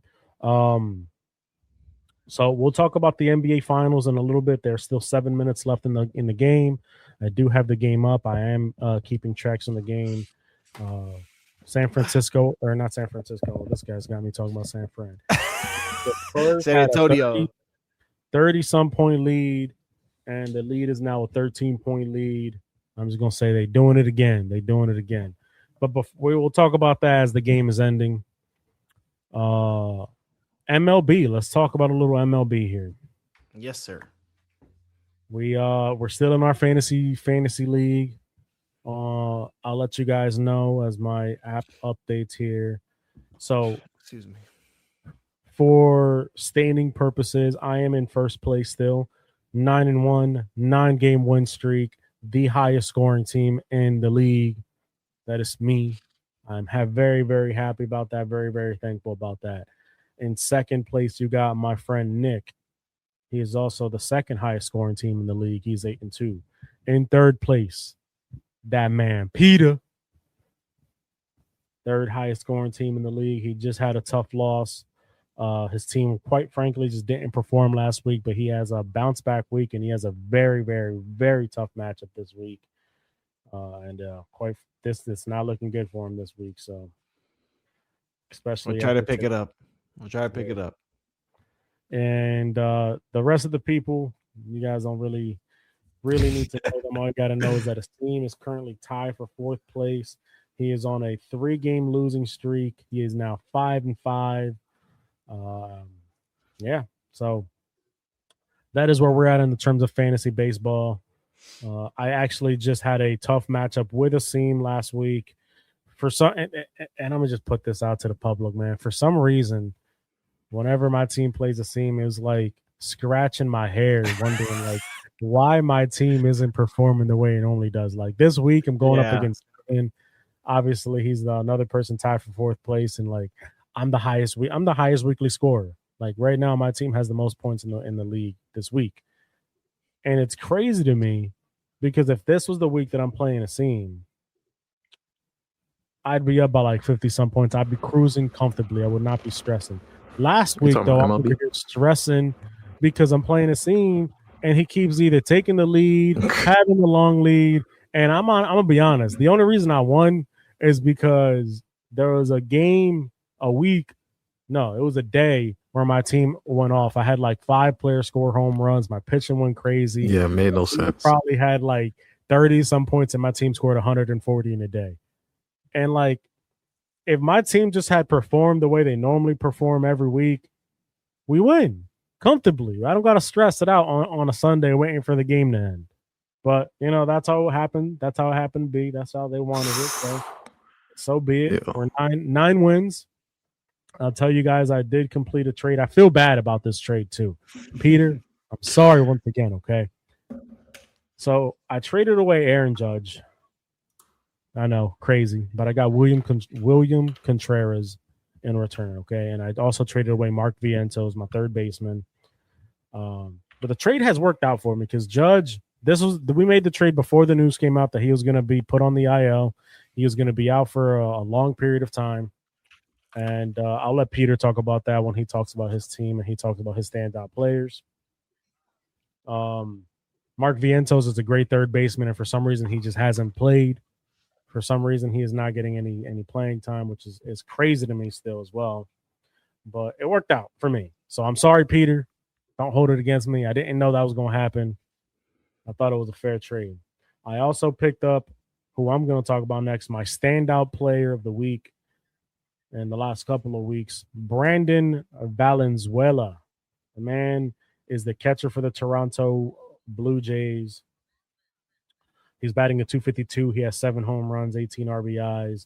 For somebody that really is all, I won't say on and off, but he doesn't get a lot of he gets a lot of games now because he picked it up. But before he was splitting starts with other people. He has 36 fantasy points. He has 7 home runs. He's been balling. I mean, excuse me, if I the last couple of games, 10 today, 19 yesterday. He had a dud with 2, then 17, 22, 18. He has been on fire.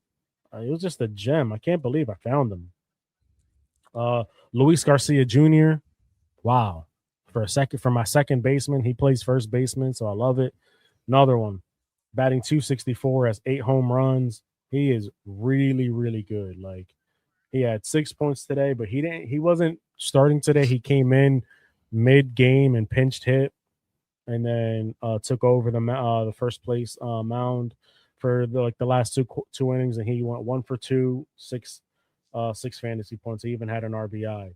Yesterday he had 16, 6, 6, 4, then 26, 2 home run game, 7, 12, 9, 14, 13, 12, 21. The man has been producing at a very high level. It is crazy.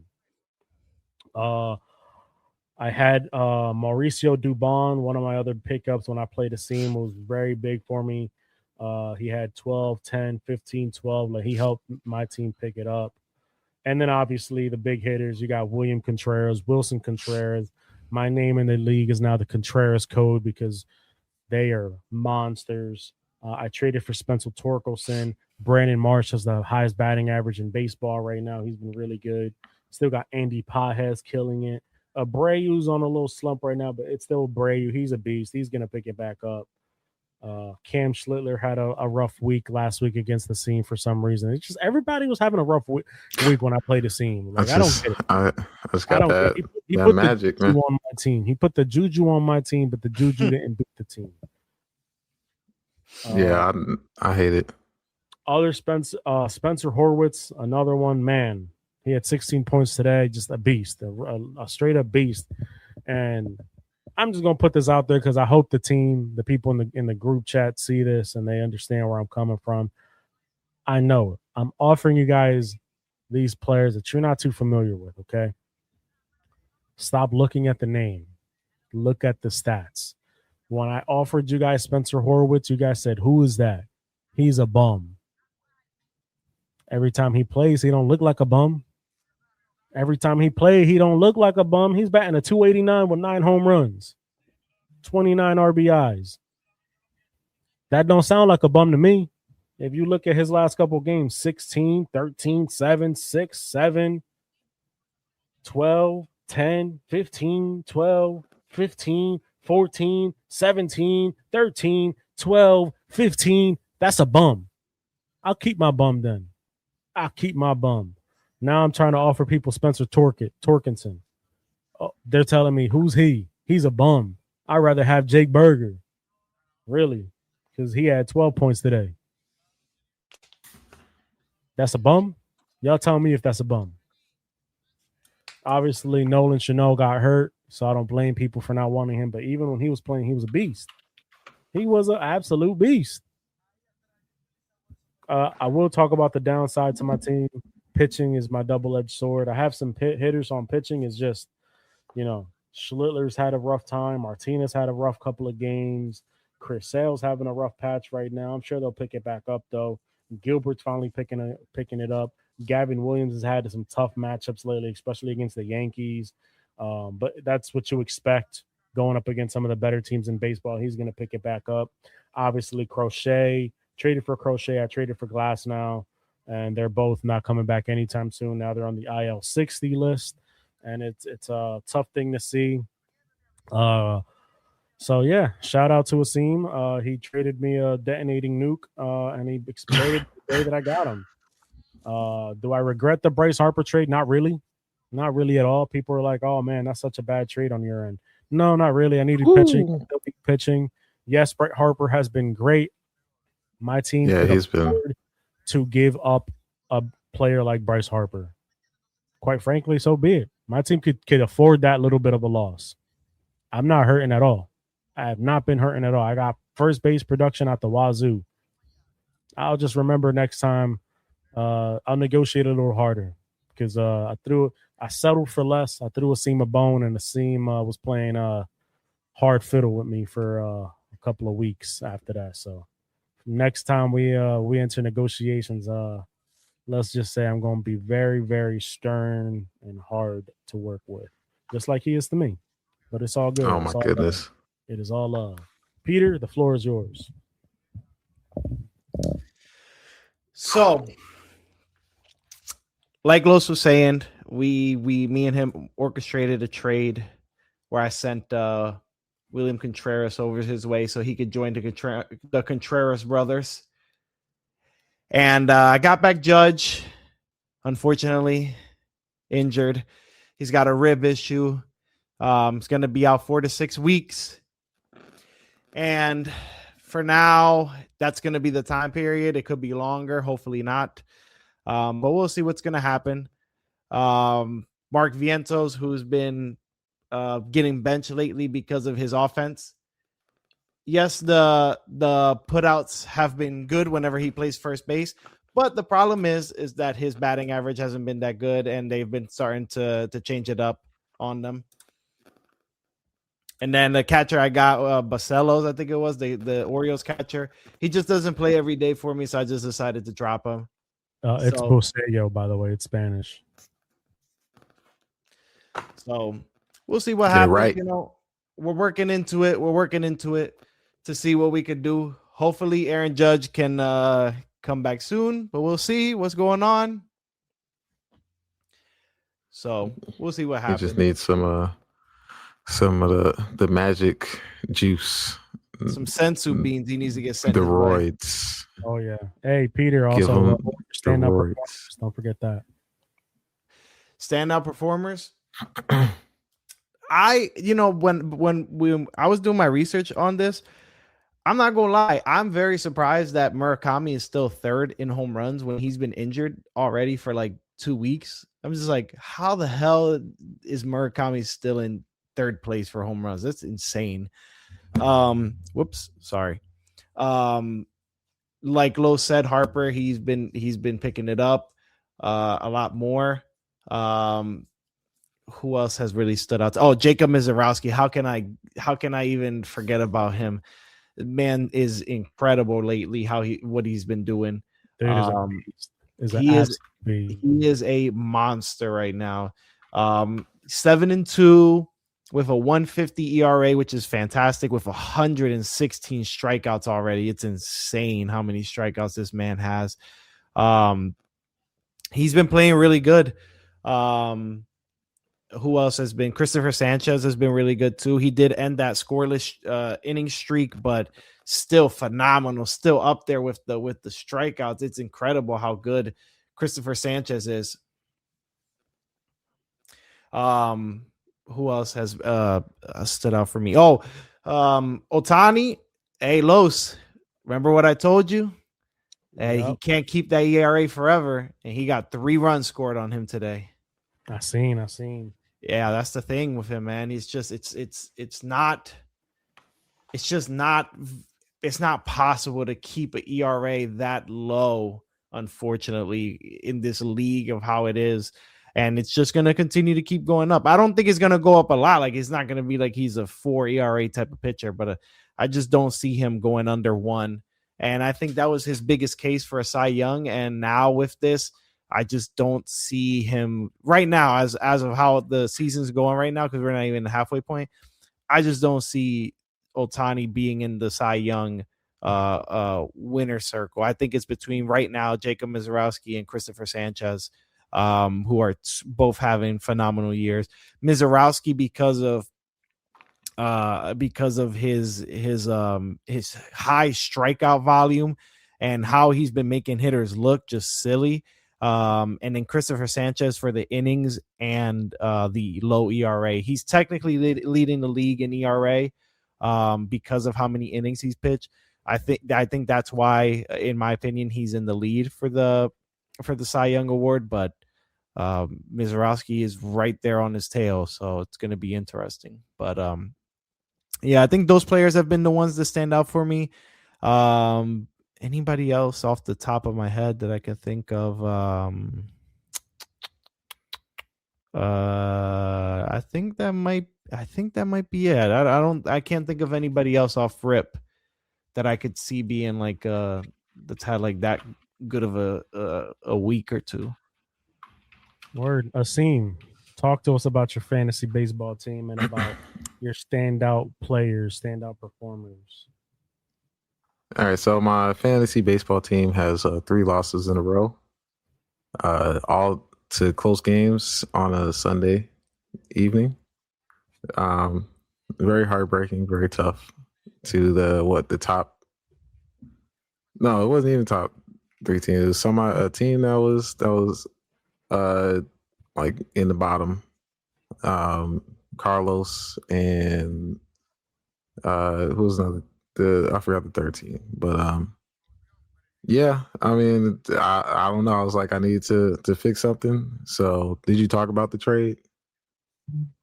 I did not talk about you guys. I just talked about how you're hard to trade with me. So. Yeah, I was hard to trade with because I had, I don't know. I just needed, I needed more information on the whole thing. Just I had to understand it better, understand baseball better, the stats. So I wasn't that well versed. So it was kind of, I didn't want to get taken advantage of, and the source that I was using just wasn't up to par. So yeah. For those that need more context, I'll give you guys the context. Oh, Gemini just ain't everybody's the move. Trying to trade with the scene. I'll be honest. They all want my one player. I was completely honest, but I said Peter gave you the best trade offer that you could get. But my trade offer was not bad. He took a trade. He word for word what he said is he didn't want to trade with me and Peters because we're already at the top of the league and he wanted to give somebody else a fighting chance. Yeah. Mind you, he took a trade where he picked up a waiver guy, a player who hasn't even come back yet, and then a good outfielder for one of the better players in fantasy baseball. And I think he felt the pressure because it was like everybody cooked him. Like Peter was like, I'm just not going to trade anymore. Yeah. I absolutely roasted Aseem for that trade.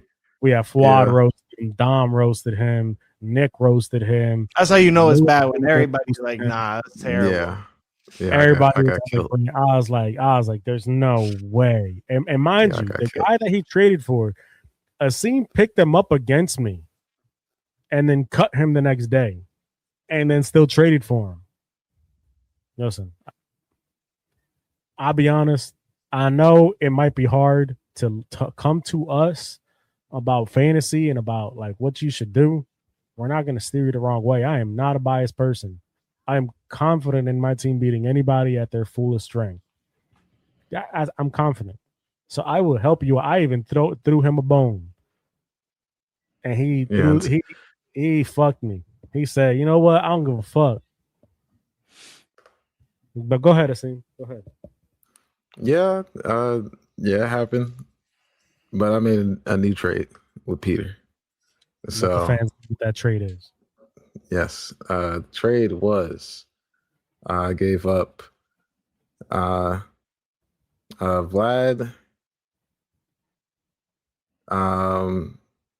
What's his name? My second baseman. Bryce Terang. Yeah, Terang and who's the third guy? And Andres Munoz. Okay, yeah, Munoz. He's a closer. Yes. Oh, yeah. Yeah. For my goodness, man. All right, there you go. For Julio Rodriguez, Jonathan Aranda, and Will Warren. A way better trade. Yes, better trade. I needed something at outfield, so I was willing to give up Vlad and more for better outfield. Still got a first baseman, and I got a pitcher, a starting pitcher, because I was also hurting the starting pitchers. So yeah, we'll see how it goes. I appreciate the help from both of y'all. I will continue to go to both of y'all. So I'm not. I'm a competitive person. Oh, you're looking at the Knicks game? How was that not backcourt? I don't have the. It literally went backcourt and they didn't call it. I ain't got the ESPN, so I'm just looking at this little thing. So yeah, you're getting real live reaction from Carlos on this Knicks game. 4. Yeah, 106 to 105, and the Spurs is up. I see 5 seconds left, so I don't know who has the ball right now, or if it's over. Was running with the ball past the half court line, was about to get trapped, ran behind the half court line to get around the trap, and they did not call it. Then they called a timeout. I don't know. That's the refs. Blame the refs. Carlos' biggest enemy, the refs. The OKC refs. Yep. New York gets a lot of calls too, so that's crazy. Not as much as OKC though. I agree, but go ahead. I'm sorry. Go ahead. But yeah. Let me finish MLB real quick. Yep. Yeah, Bryce Harper been going off. You're welcome. Thank you. Bryce Harper's been doing really well for me. Had a scare there with Bobby Witt, but he's back. Was it Ernie Clement?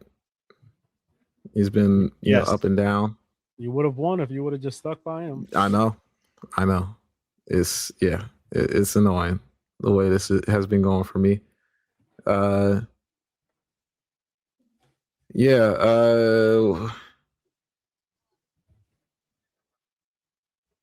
Other than my, he got it. I see 107, 106. Was it what's his name? Brunson? Was it Brunson? OG No, tipped it back it was in. OG. Oh, gee. Oh, Tip wow. shot. Yeah, Knicks is not playing.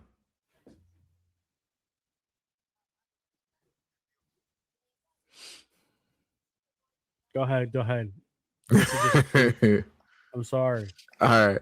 Yeah, but Outfield is trash, and I'm gonna just go. Hopefully, I'm playing one of the lowest ranked teams, and I'm up by a little bit. He caught up, but I'm hoping for something. And I'm gonna just still continue to shout out Atlanta. Shout out the Braves. So we're just gonna jump right to it. Yeah, go right to basketball, man. Brunson took a deep three. Brunson took a deep three, hit the front rim, bounced out. Everybody's going for the rebound. OG somehow tips it back in, and it goes in. 1.7 seconds left. Knicks come back from down 30, and they're up 1. Yeah, that was crazy. When I was looking at the score before halftime, it was like 76 to like 30 something. And this game it's chalk. Yeah, all confidence got to be gone from the Spurs. It's chalk. So 1.2 seconds left. Spurs are getting the inbound right now. I wonder what they have cooked up. And nope, the Spurs have won. Insane. Knicks have won. Yeah, 3-1. 3-1. That's rough. What this is a historical choke. Yo, New York is about to go crazy. Wow. That is a terrible play. First of all, if you're going to run a play like that, how is Wemby not inbounding the ball? What is going on?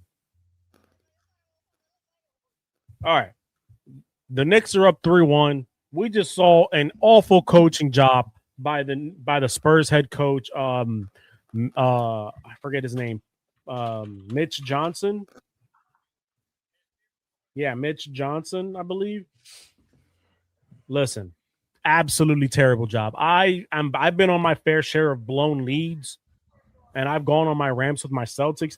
Absolute terrible job. You have to call those timeouts. You can't be like, oh, well, we need these timeouts. You have to call these timeouts, especially in the NBA Finals.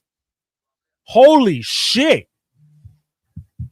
Wow, what a choke job. Absolutely terrible coaching job. Absolutely terrible job by the Spurs. That is absolutely crazy. Absolutely. Hey, congratulations to the Knicks. It's looking like you're winning your first title in a very, very long time. Yeah. Jalen Brunson's looking like he is the truth. I ain't gonna say looking. He is the truth. Wow. Absolutely astonished right now. Just absolutely astonished. Yeah, I need to see the game now. Yeah, I'm gonna need to see it. I need to see the play. Hit the internet. Listen, I'm gonna just be straight up. It's over for the Spurs. It's over. Yeah. It's because here's the reason why. Here's the reason why. We've seen a 3-1 deficit get broken, and obviously LeBron is the famous example of this. Obviously, yeah. Now here's the problem with this. I don't see the Spurs coming back. Reason why? If you guys were up 30-something points and the Knicks were still able to come back and win this game, that is the most demoralizing thing that a team can have happen. Like, you literally thought you had the game in the bag and they won. It's over. It's over. And now the Knicks are on an all-time high right now because they're like, bro, if we beat them down 30, we could beat them like anytime now. We can always beat them. I think the Knicks get it. The mindset is like, I have a feeling they're going to go in the last game. They're like, they're not going to mess around with the Knicks and with the Spurs. Like, dog, I'm sorry. Yeah, their coach is good. That was easily the worst choke job I've ever seen in my life. This is comparable to the Atlanta Falcons being up 28-3 at halftime to the Patriots. Because you're up at least 12 points in the fourth quarter with like less than 5 minutes left. And you tell them you can't score, you can't get to the line. And what makes it even worse, they're down 1. Wemby gets fouled and missed both free throws. Not one, both. Oh, yeah, you can't do that. Listen, Wemby, you're the star player of the team. You are the future of the NBA, and you're telling me you can't hit 2 clutch free throws? They're free. They're free points. Yeah, 29-point comeback, the largest in NBA Finals history. Listen. Yeah, you can't choke much worse than that. Listen. Yeah. Chalk. Historic level choke. Chalk. This might be worse than the fucking 28-3. It's worse. I'm going to just say it is worse. Because when Tom Brady on the other side of the field, I mean, any team's going to have a chance. Wemby, you're a generational player.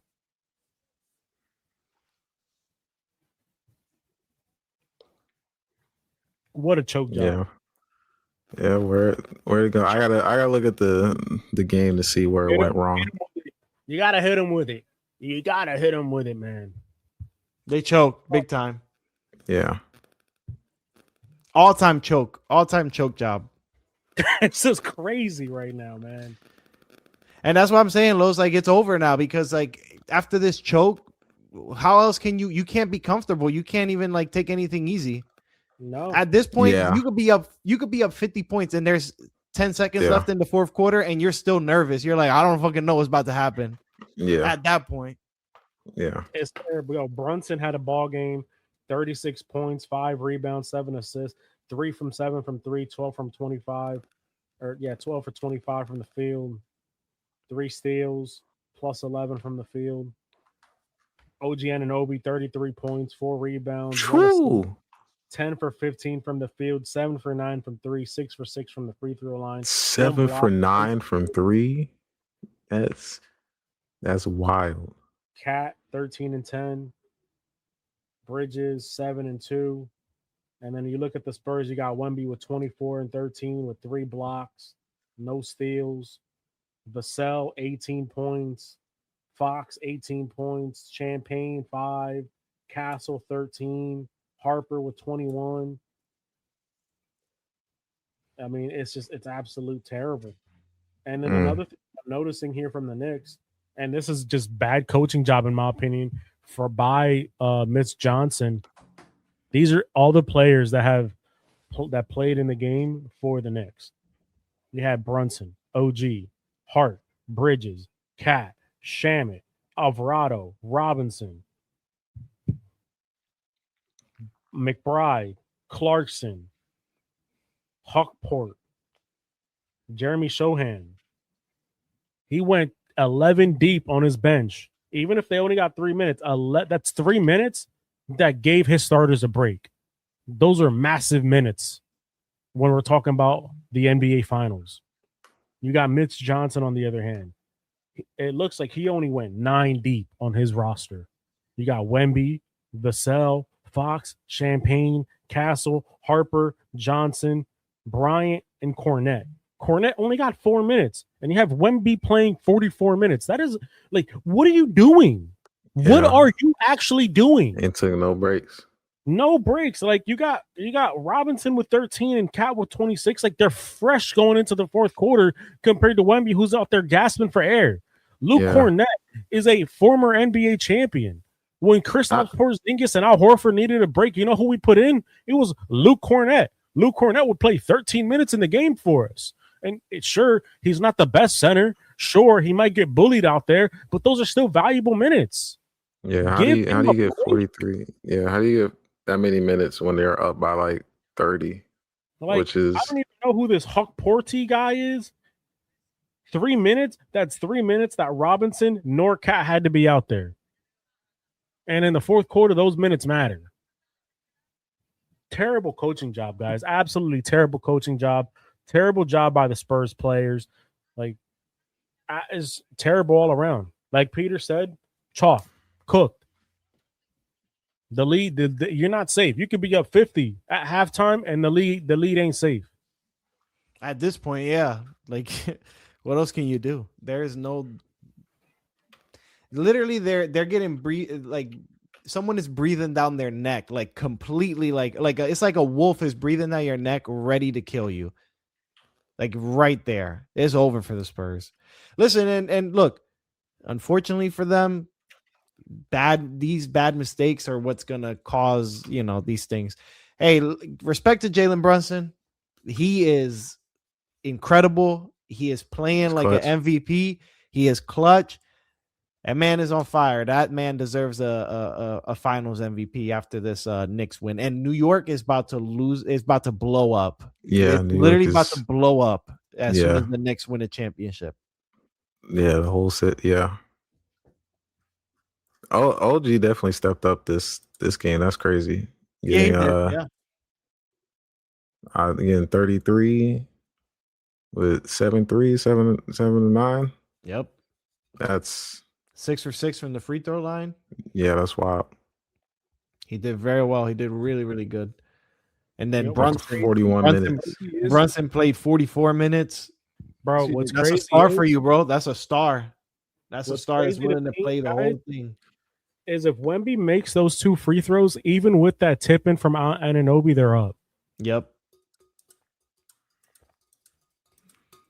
That's the thing. Everybody's saying, Wemby is who he is, but I guess it's still more needs to be done for the Spurs, which is crazy. They're like right there, but they still need more. Wemby still needs to do more in whatever area he needs to improve in. So their next game is in 3 days, and it's going to be in San Antonio. Mm-hmm. Yeesh. Bro, if you're the Knicks, do you just wait to win it at home? No, you gotta get the city of New York prepared when they fly. Is there a live stream of how New York looks right now? I'm about to look.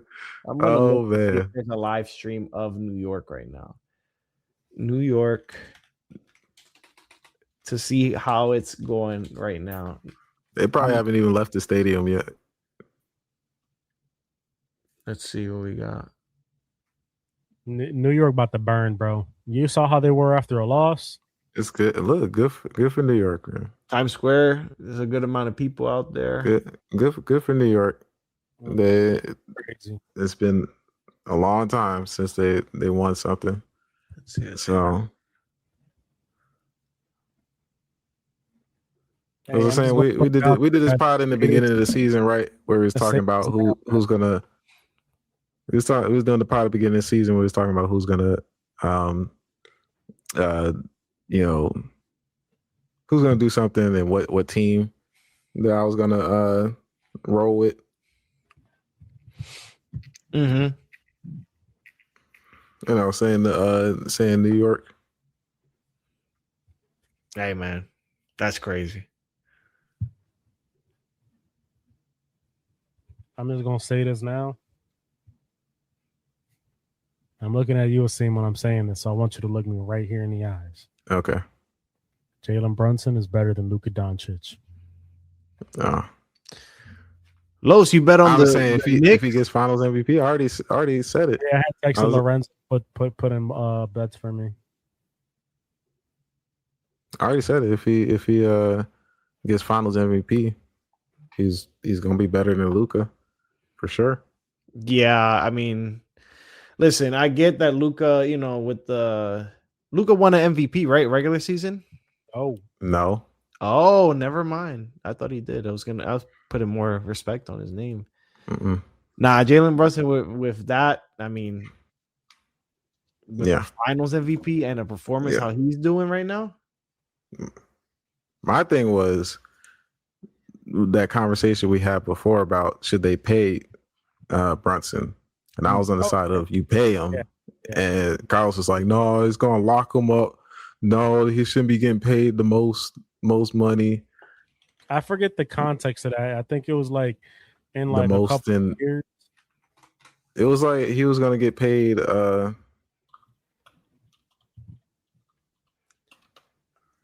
I think it's like when his contract is up, but that's still 3 years from now, right? Like 2-3 years from now. We're like 3 we don't years from now. a lot could still Yeah, the happen. extension. That's what it was. The extension. So like let's say like he did one thing that I said he needed to do is win an NBA championship. Obviously he hasn't won it yet, but he's gonna win it. If he wins another one, gets an MVP or even an all NBA first team, another all NBA second team, yeah, he deserves it. But if not, I mean, one championship, he's probably not going to be the highest paid player in the league by then. The Knicks probably won't even give him that type of money. Listen, terrible coaching job. Great job by Brunson. Hats off to the Knicks. Yep. Let's move But on. it's not over. Last topic. Oh, it's over. It's not over. No. It's over. Listen, It's That's not just over. It's over. Finals It's is not over. It's It's over. over. Still got it's over until it's over. I'm on the side over. of it's over until it's listen. done. It's over. Yeah, it's over, Aseem. Like you said, You're up LeBron 30. did it. So why You're up can't Wemby do it? He ain't did it. LeBron. Because he only scored 20 points today. True. Yeah. and he missed clutch free throws. True. Yeah. That's a problem. He's only in his third season. No, I'm not in blaming the him. NBA. I know. I'm just saying.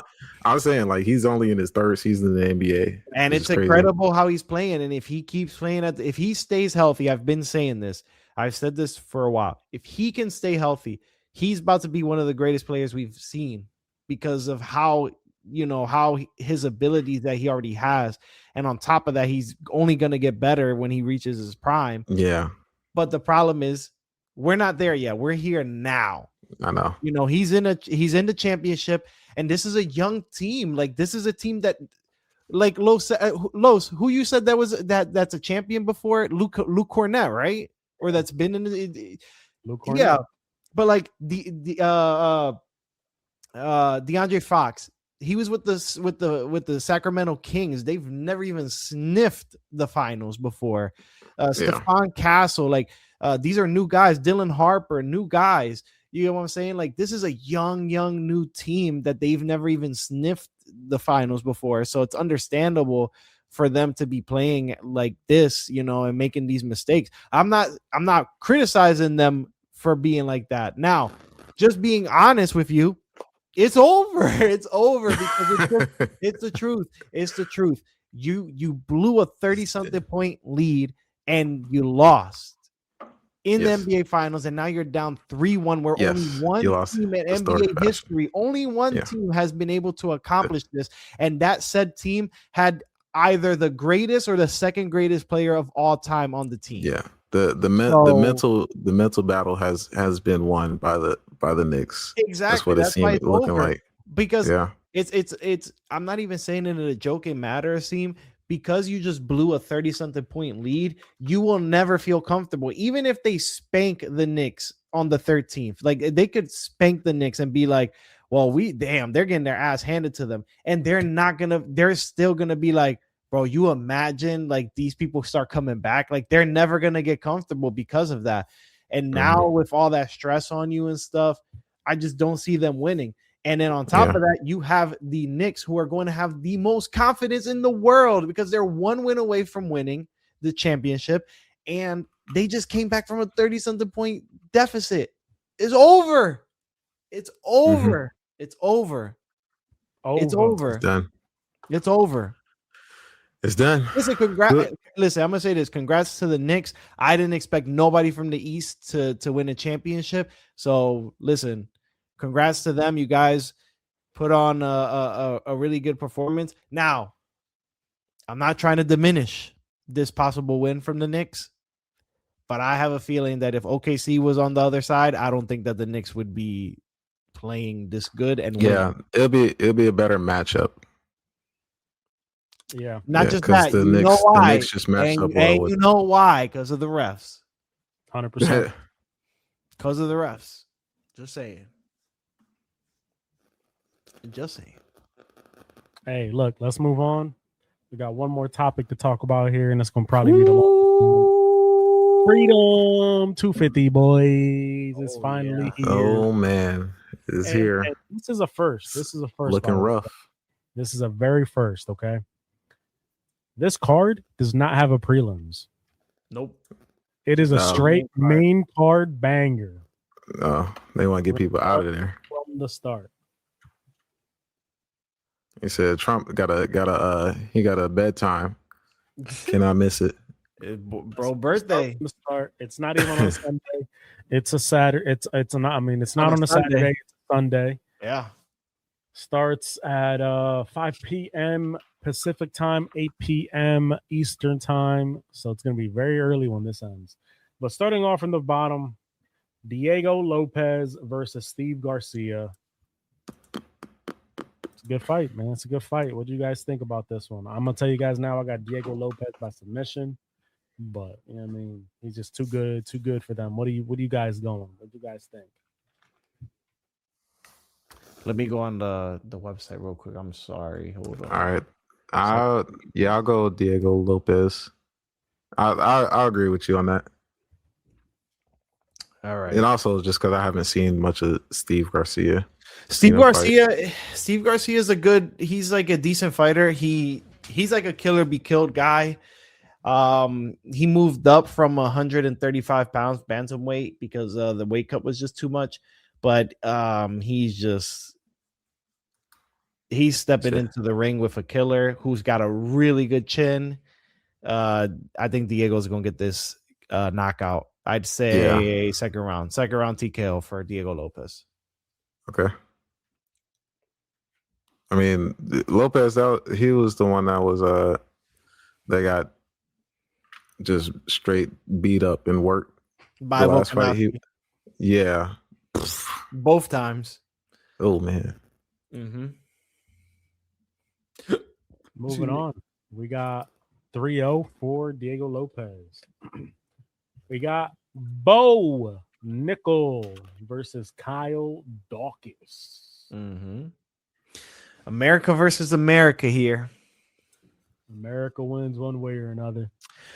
Kyle Dawkins, he has been improving himself ever since because he was originally in the UFC before and then he got cut. Now he's on a 6-fight winning streak, getting a lot of finishes and stuff. He is a heavy-handed fighter. So I think that out of all the fighters that Bo Nickel has faced, this is the best striker that he's facing. And Dawkins actually has like a decent jiu-jitsu game. But I just think that Bo Nickel's wrestling is just going to be too much. I think that he's going to be able to dominate with the wrestling. And obviously he's going to be in front of his boy Trump. So he's going to have that like boots. They're boys for real. They go golfing. Oh, for real? Yeah, I'm not. Oh, yeah. You're destined to win. The only thing you cannot lose with you is, I think the Ritter is a better striker than Dawkins. I don't think so because Dawkins got legit finishes with the hands, and the Ritter doesn't. The Ritter is yeah. But my prediction, I'm gonna go Bo Nickel. I think that Bo Nickel gets it done by I'm saying submission. Am I going? Let's go. I'm gonna go early. I'll go first round. I think he gets it done in first round. Okay. Yeah. I'm going Bo Nickel. I like Bo Nickel. Even though not many people like him, but I don't know. I like his fighting. Uh, I agree there. I yeah. got both Nickel as well. I think it'll be a first or second round win for him. Moving on. Now we got some bangers. Like I feel like those two were like good fights leading up to it, but now we got some straight bangers. All right. You got Mauricio Rufy versus Iron Michael Chandler. That's a crazy fight because we all know Michael Chandler. He don't got a lot of gas in him. So when he goes, he's gonna He's go hard in the first round he's and a his unk. truck. So how we feeling about this one, boys? Aseem, I'll let you start off. I'm just gonna go with Rufy just for the age, just off of that. Okay. Yeah, just like you said, he probably put it all on the line in the first round and hope for a KO from Chandler. But is it's been a minute since I've seen a Chandler fight. When was the last time he fought? He fought 2025. Oh, he fought Patty. Patty, where Patty finished him. Yeah.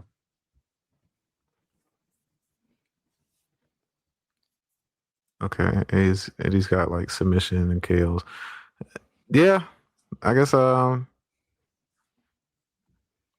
believe Rufy's a part of the Fighting Nerds too. Not no more. He's out. Oh, he left. Okay. Yeah, he left. He trains with Adesanya now. Wow. Damn, that's the death camp now. That's the camp. Wait, who trained with?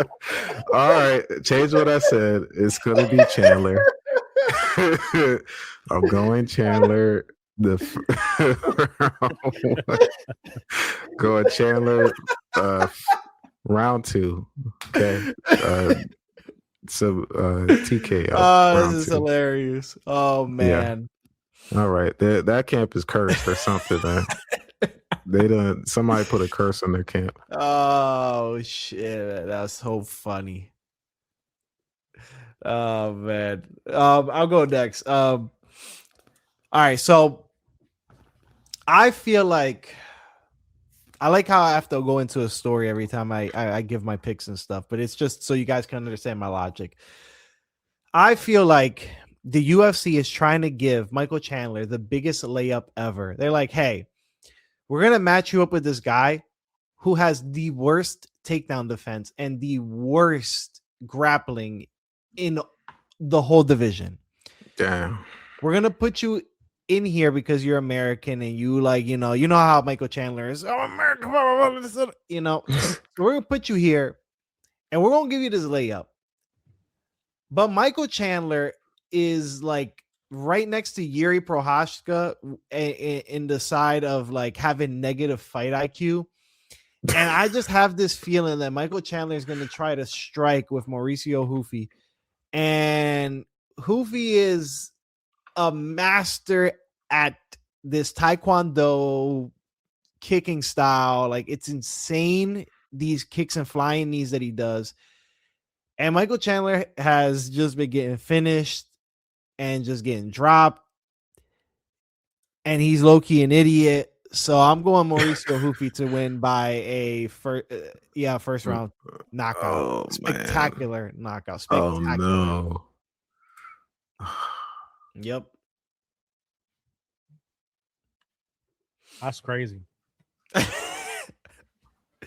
It's just he has negative fight IQ, and especially in a situation like this, he's gonna be so excited to be in front of Donald Trump. He's like, nah, I can't wrestle. I can't do this. They're gonna be booing me. They're gonna be so bored. Nah, I'm going for the knockout. And then I think Chandler just go get knocked out himself. Well, I'm going with the camp curse. Well, he won a fight this year too, so yeah, against Fiziev. He beat Fiziev. All right, so it's not a curse. I am the opposite here. I am gonna ride with Michael Chandler. I like Michael Chandler. You guys know he's always been one of my guys, so I'm gonna go with him every time we fight. He's super exciting. I agree with Peter. There's a big chance that he won't get traded or that he won't win this fight because his fight IQ is just terrible. He wants to entertain the fans. But man, is he entertaining the fight? He's entertaining on the mic. So yeah, I got Iron Mike Chandler. I'm gonna go first round knockout. It's gonna be devastating. Mm, Moving on. okay. Oh, This is Aseem's fight right here. This is Aseem's it. fight. This is it. Hokit versus Ooh. Black Beast Derek Lewis. Aseem, I'm gonna let you start off again here, man. Oh man, I hate to see it. This is gonna be tough. As much as I love Derek Lewis, the last fight Holkett put out was absolutely insane. But I don't know, Derek Lewis, like his knockout, his knockout power is just different compared to who Holkett was fighting. Was it Blades? He was fighting Curse Blades, yeah. So I don't know. I have to if Holkett can survive this and win this, then I'm fully on board with the Holkett train. Like, I love Lewis. How old is he?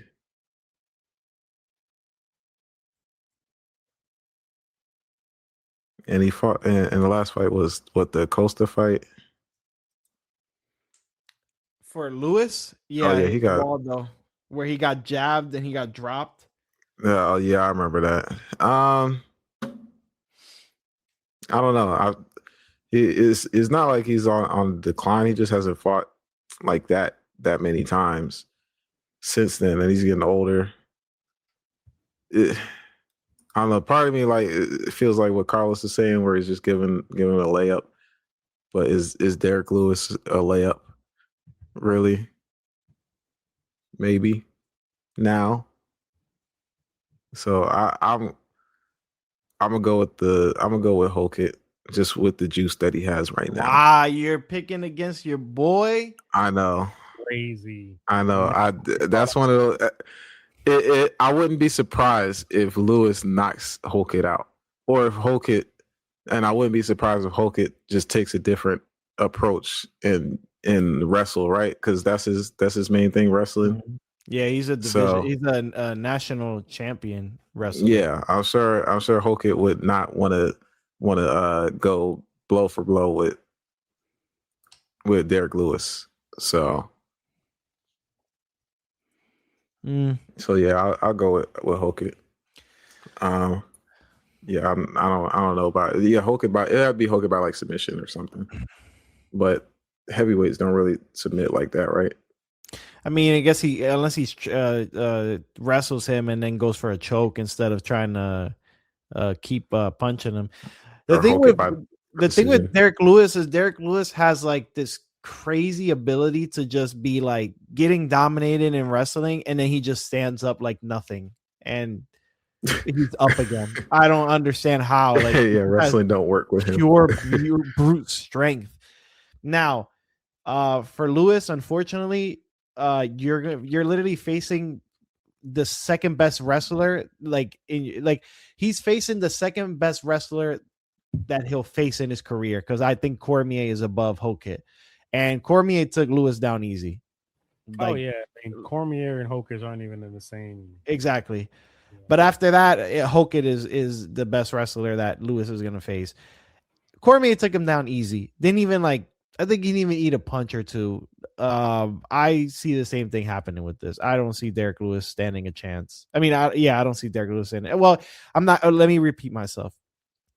Derek Lewis's only chance is to land a haymaker on Josh Holkett. Can it happen? Yes. Josh Holkett is a fucking maniac, and he likes to do stupid shit in there. But I have a feeling that he is going to stick to a game plan, because he knows the position that he's in. He's going to be fighting at the White House with a lot of eyes on him, and he's a guy that works well with his promo. And honestly speaking, if he gets a win, he might get pushed to a title shot, because who knows what's going on with Tom Aspinall. Yeah. So I think Holkett's going to win this fight. I think he's going to wrestle Derek Lewis, and I think he's going to be able to dominate him. Does he get the finish? I don't know. That's tough. Does he get the finish? Yeah. I think so because I'm remembering the wall. Yeah, I think he gets a first round TKO. I'm gonna go with a TKO. If Lewis In the got dropped first by a round? jab, Goodness. if he got dropped by a jab, I think they're gonna stop the fight because of strikes. 100%. I agree with everything you said. I think definitely Hoka is going to come out with a game plan. I'm gonna say this: if he decides to put on a show and be an idiot like Michael Chandler likes to be, and not use his wrestling, there's a good chance Derek Lewis sends that man to the shadow realm. But if he Hey, stays hey, consistent, what better place to do it than the White House? Because like that's one of Donald Trump's favorite fighters. Showboat for Trump. Yeah, they put him on there after Trump saw him. But look, if he So- stays with the game plan, I agree. He's gonna dominate Derek Lewis. Derek Lewis is gonna give up, and I got Josh Hokett winning this fight. But moving on, we got Sugar Sean O'Malley versus Amen Zahabi. It's a banger. It's a real banger. Listen, I am happy for Amin Zahabi because this guy has obviously came from, he had to work his way to this position because obviously his brother being Faraz, being GSP's head coach, you have a lot of people that are not really seeing you. They were really looking past you and looking at your brother because of his ability of being a fantastic coach and stuff like that, and they ignore how good Amin Zahabi has been lately, and he's been looking actually decent. The fight with Jose Aldo was a fun one. I think Zahabi has definitely earned his way up here to fight O'Malley. Unfortunately, I just don't think that Zahabi has the skills to beat a Sean O'Malley. I'm not even the biggest O'Malley fan, but I just think that O'Malley's striking is a lot better and his defense is a lot better than Zahabi. I think the only thing that Zahabi excels at over O'Malley is the ground game, but I just don't see Zahabi being able to take O'Malley down. I just think that O'Malley's going to style on Zahabi for 3 rounds. I think he's going to get a decision win, unanimous. Aseem? Yeah, I'm going with you with O'Malley. I haven't seen much of Zahabi.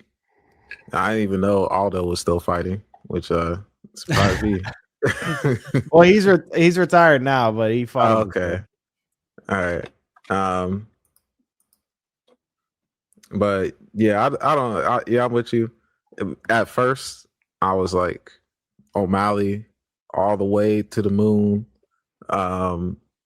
He had the juice, and I don't know, it just hit when he fought. Who was it? I can't say his last name. Devshil. Marab? Yeah, Marab. Yeah. Yeah, just When he Marab. fought Marab. Really? Yeah. I don't know. It was just such a gap of Both times? Yeah. Oh, It was twice.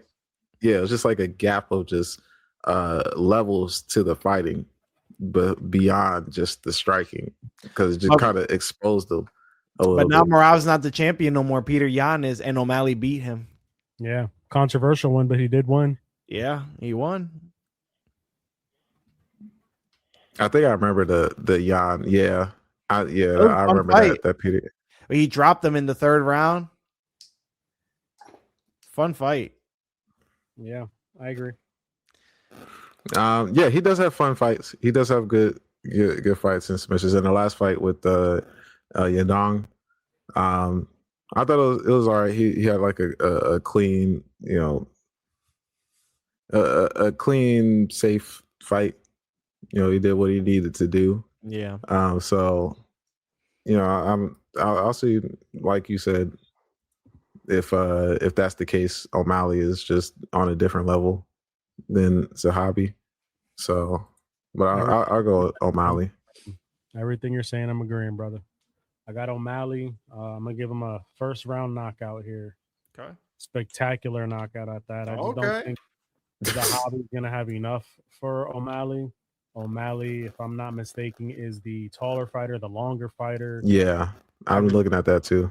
To his fighting style, his game plan, everything that he does well, fighting from the reach, fighting from distance, just being a sniper, being a counter puncher. I mean, he's going to style and finesse all over Zahabi.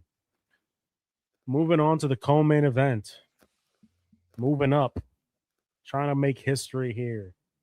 Poatan Alex Pereira versus Cyril Gane.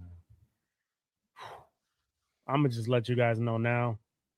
This is a banger. I don't know which way to go because it's hard for me not to bet with Alex. It's hard for me to bet against Alex.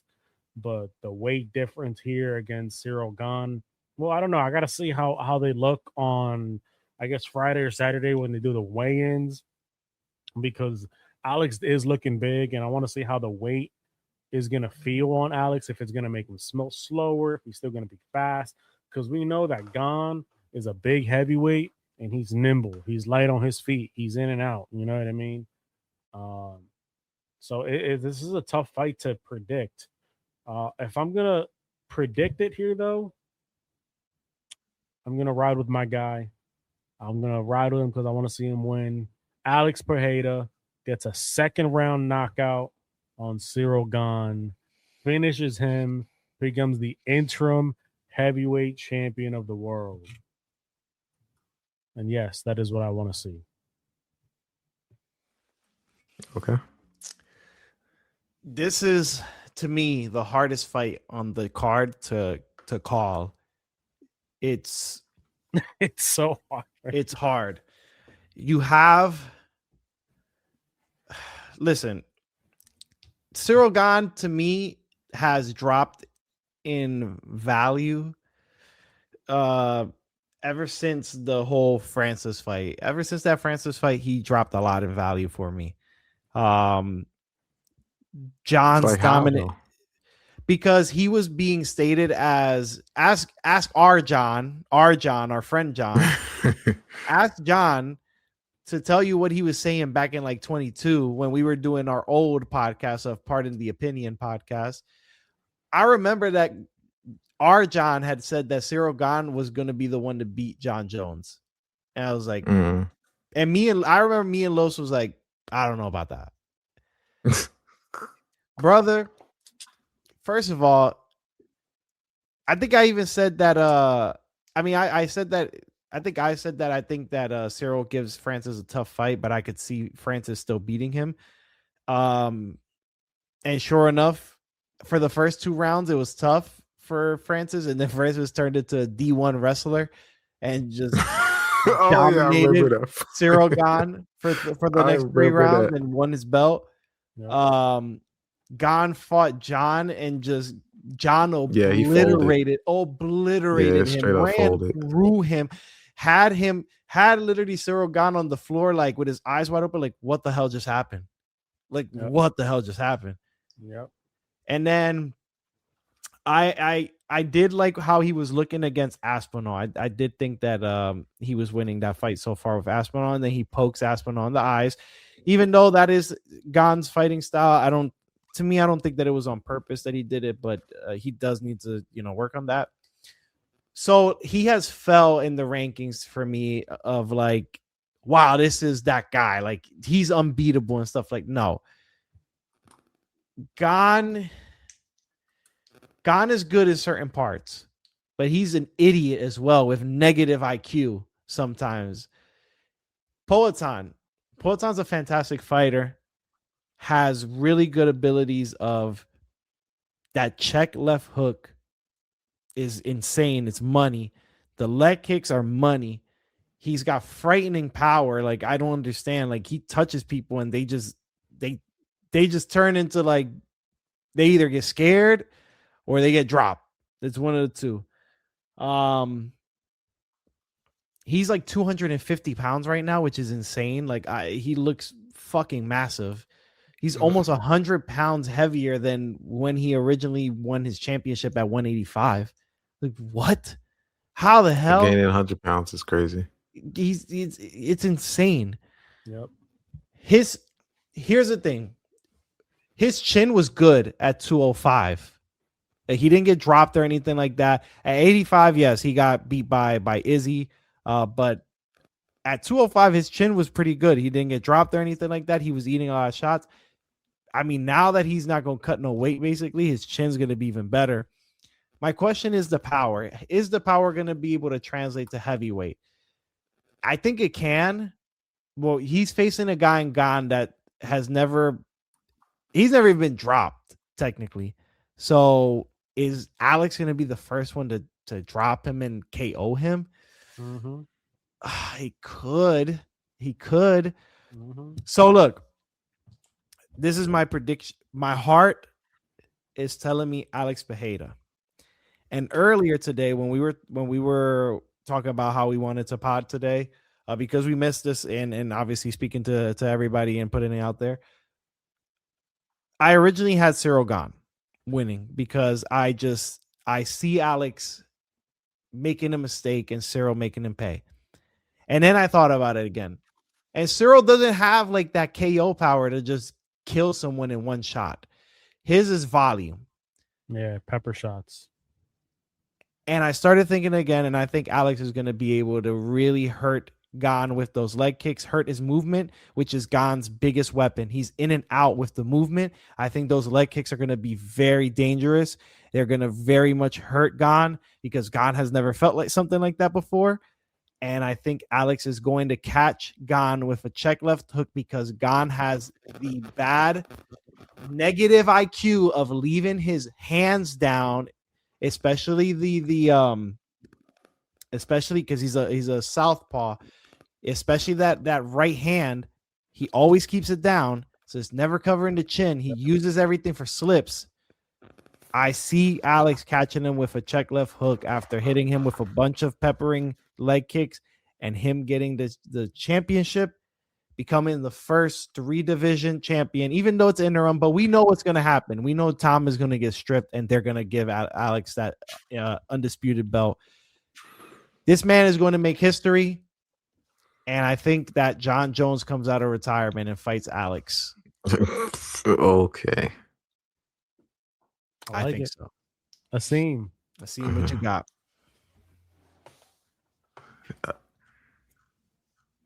Yeah, everything. I don't know. Well, with Cyril Gane, when you really look at it, he has 2 losses and 1 no contest. So it's not a lot, of losses and not a lot of data to go by with the losses. Besides, like, he had a bad match against John Jones, eye poke, and was the last one? One that went Francis Nurmagomedov. Yeah.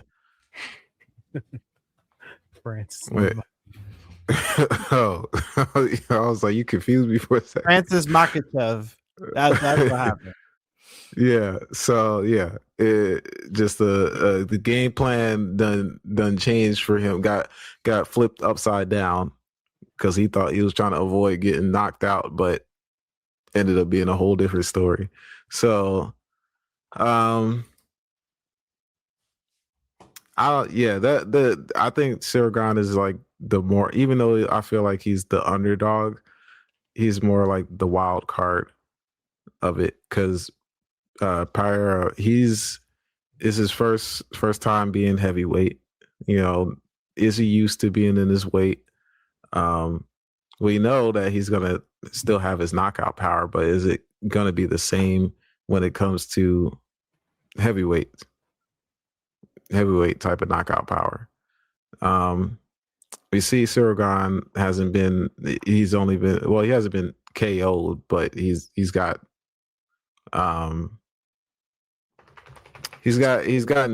like hit to the point where he had to kind of run away with John Jones, and John Jones not really the type that has like punching KO power. Tuivasa stung him a few times in their fight. Okay. So yeah, it's just I mean, it's just you really can't count out Pereira like KOing somebody. I don't know. I didn't see the Ankala. How you say his name? Ankalaev? Yeah, Ankalaev. I didn't see that fight. That thing ended quick. Alex came in there and barged right into him, threw a couple leg kicks. Ankalaev didn't like it. Swap stances.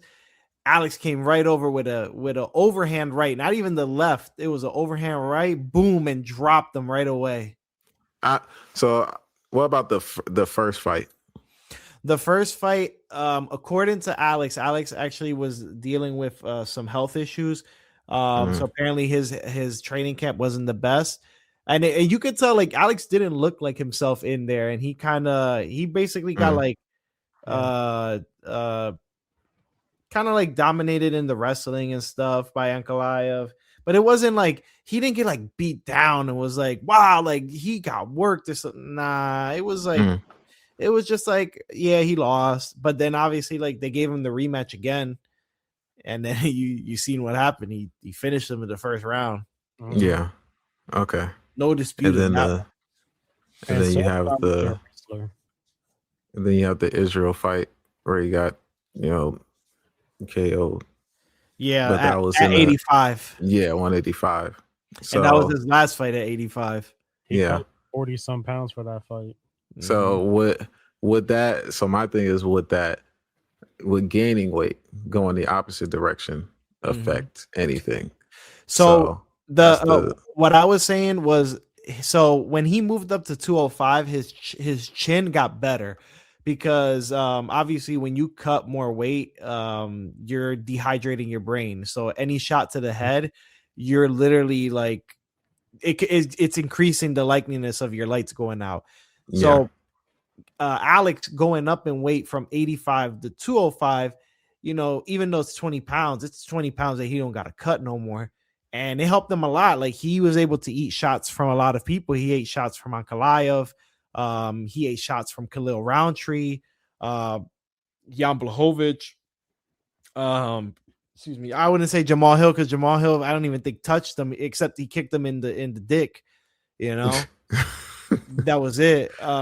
So now you're talking about that, and he was still cutting weight because Alex walks around like 240, and he still was cutting weight to make 205. Now you're talking about this man is not going to cut weight at all. Like he's 250 pounds right now, which is insane. I don't expect him to stay at 250. I think he'll be at like 240, but that's still insane, bro. That's so much weight. The concern to me is more of the speed. How is the speed gonna look with that extra weight? Because Gane is quick, but Alex coming up in weight, he could still be the quicker fighter there technically because Gane has a bigger muscle mass, so that could be a thing into slowing him down as opposed to Pereira. But who knows? But at the end of the day, I expect Pereira's chin to be better now because of that. But his cardio might be affected because now he's not cutting weight. Just being honest. But in this fight, I don't expect it to go 5 rounds. I'm expecting fireworks early. Oh yeah. Okay. 100%. All right. I'm gonna go with the heart. I'll go Pereira. Okie dokie. I'll go with Alex. And then, guys, the main event. Ilia Topuria versus Justin Gaethje. What a fight. I'm going to go first. CTE. I'm going to go first. That's all I'm going to say. I'm going to go first. So, after watching the Paddy Pimblett fight over again with Justin Gaethje, after watching his fight with Dustin Poirier over again, both fights, after watching this fight with Michael Chandler, Justin gets hit a lot. Yes, he does. He likes to go. He likes to brawl. Yes, he does. Yes, he does. He gets hit a lot. CTE.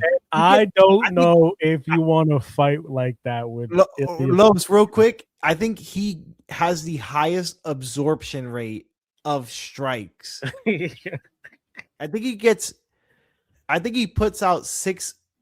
I think he puts out six shots per minute, and he gets 7 brought back to him. Yeah. Look. So I don't know if Ilya is the guy you want to go in there with, just all reckless, because man, Ilya is textbook. I mean, from the way he throws the jab, slips, throws his leg kicks, the man can wrestle. I'll never forget the way he just bullied Bryce Mitchell, man. Just dropped him, slammed him, put him in a triangle. I was like, man, that's a world beater right there. Like, this man's somebody who could do everything.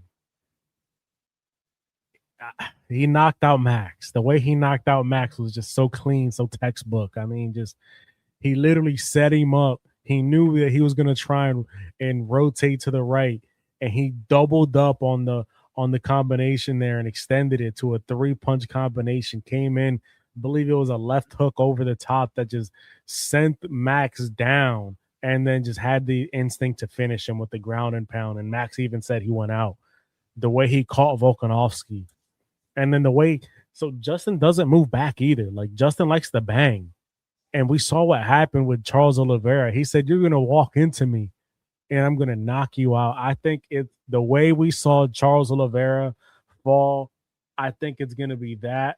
And it's going to be a little bit more devastating. I really do think Justin Gaethje's about to get knocked the fuck out, like badly.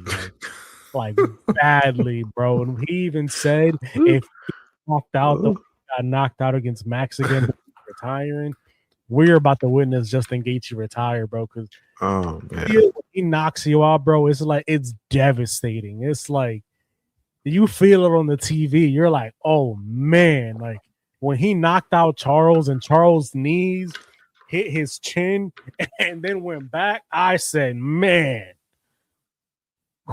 Man, like that, I felt that in the soul. So listen, my prediction: Ilia Topuria, first or second round knockout, and it's going to be devastating. He's going to win fight. He's going to win performance of the night, knockout of the night. He's going to win it all that night. Listen, I feel bad for Gaethje. Yo. Oh man, Aseem, what you think?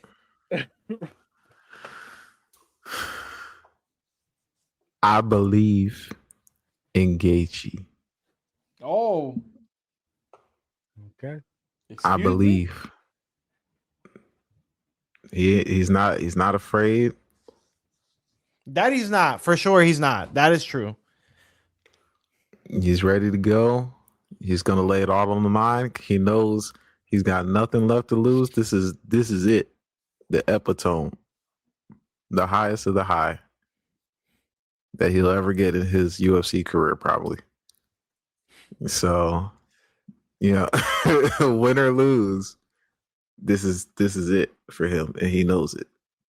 Right. So,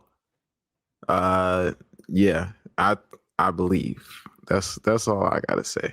And you know, President Trump is there. He it has to be all American. Besides, it's got to be all American wins. Otherwise, it's gonna be problems. So, is he the only? No, him and O'Malley. No, O'Malley, Chandler. Okay, yeah. So it's 4. Dawkins. So yeah, it's got to be Americans winning. So this guy, you got to continue the propaganda, the American propaganda at the White House. So crazy, you know, some underhanded deals were made. I could see Ilia Topuria's first loss being my Gaethje by KO. That'd be crazy. Oof. Losing the belt, but then he's just gonna, Gaethje's gonna retire, and then Ilia's gonna get it back right after that. So it's not, it's gonna be, the L, but it's gonna be one of those valiant L's. We understand type L's. So. All right, yeah. Peter, you're up. Okay. I think it's fair to say that I'm the I'm the Justin Gaethje fan of the group. I think I'm the biggest Justin Gaethje fan of the group. What he has done in the UFC has been nothing short of insane. This man is always in a fight of the year contender or a performance of the year contender, whether he's the one getting knocked out or he's the one doing the knockout or him having just an insane fight. Justin Gaethje is the highlight. His nickname is perfect for him. He definitely is a human highlight reel with all these fights that he has.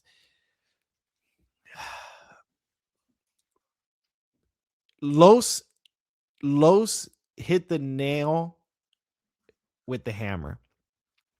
Looking at those past fights, specifically his last fights against Fiziev, against who he fought twice, against Patty, and against Dustin Poirier. Obviously, he beat them all, so it's something good there, obviously. But he gets hit a lot, and it's not a question that he's gonna get hit by Ilya. He's going to get hit by Ilya. Mm-hmm. He is going to get hit. The question is, can he withstand it? I don't know. I don't know if he can. That chin is low-key compromised. it's low-key compromised. He got hurt. He got hurt a few times by Patty, who I don't think has that much KO power at all.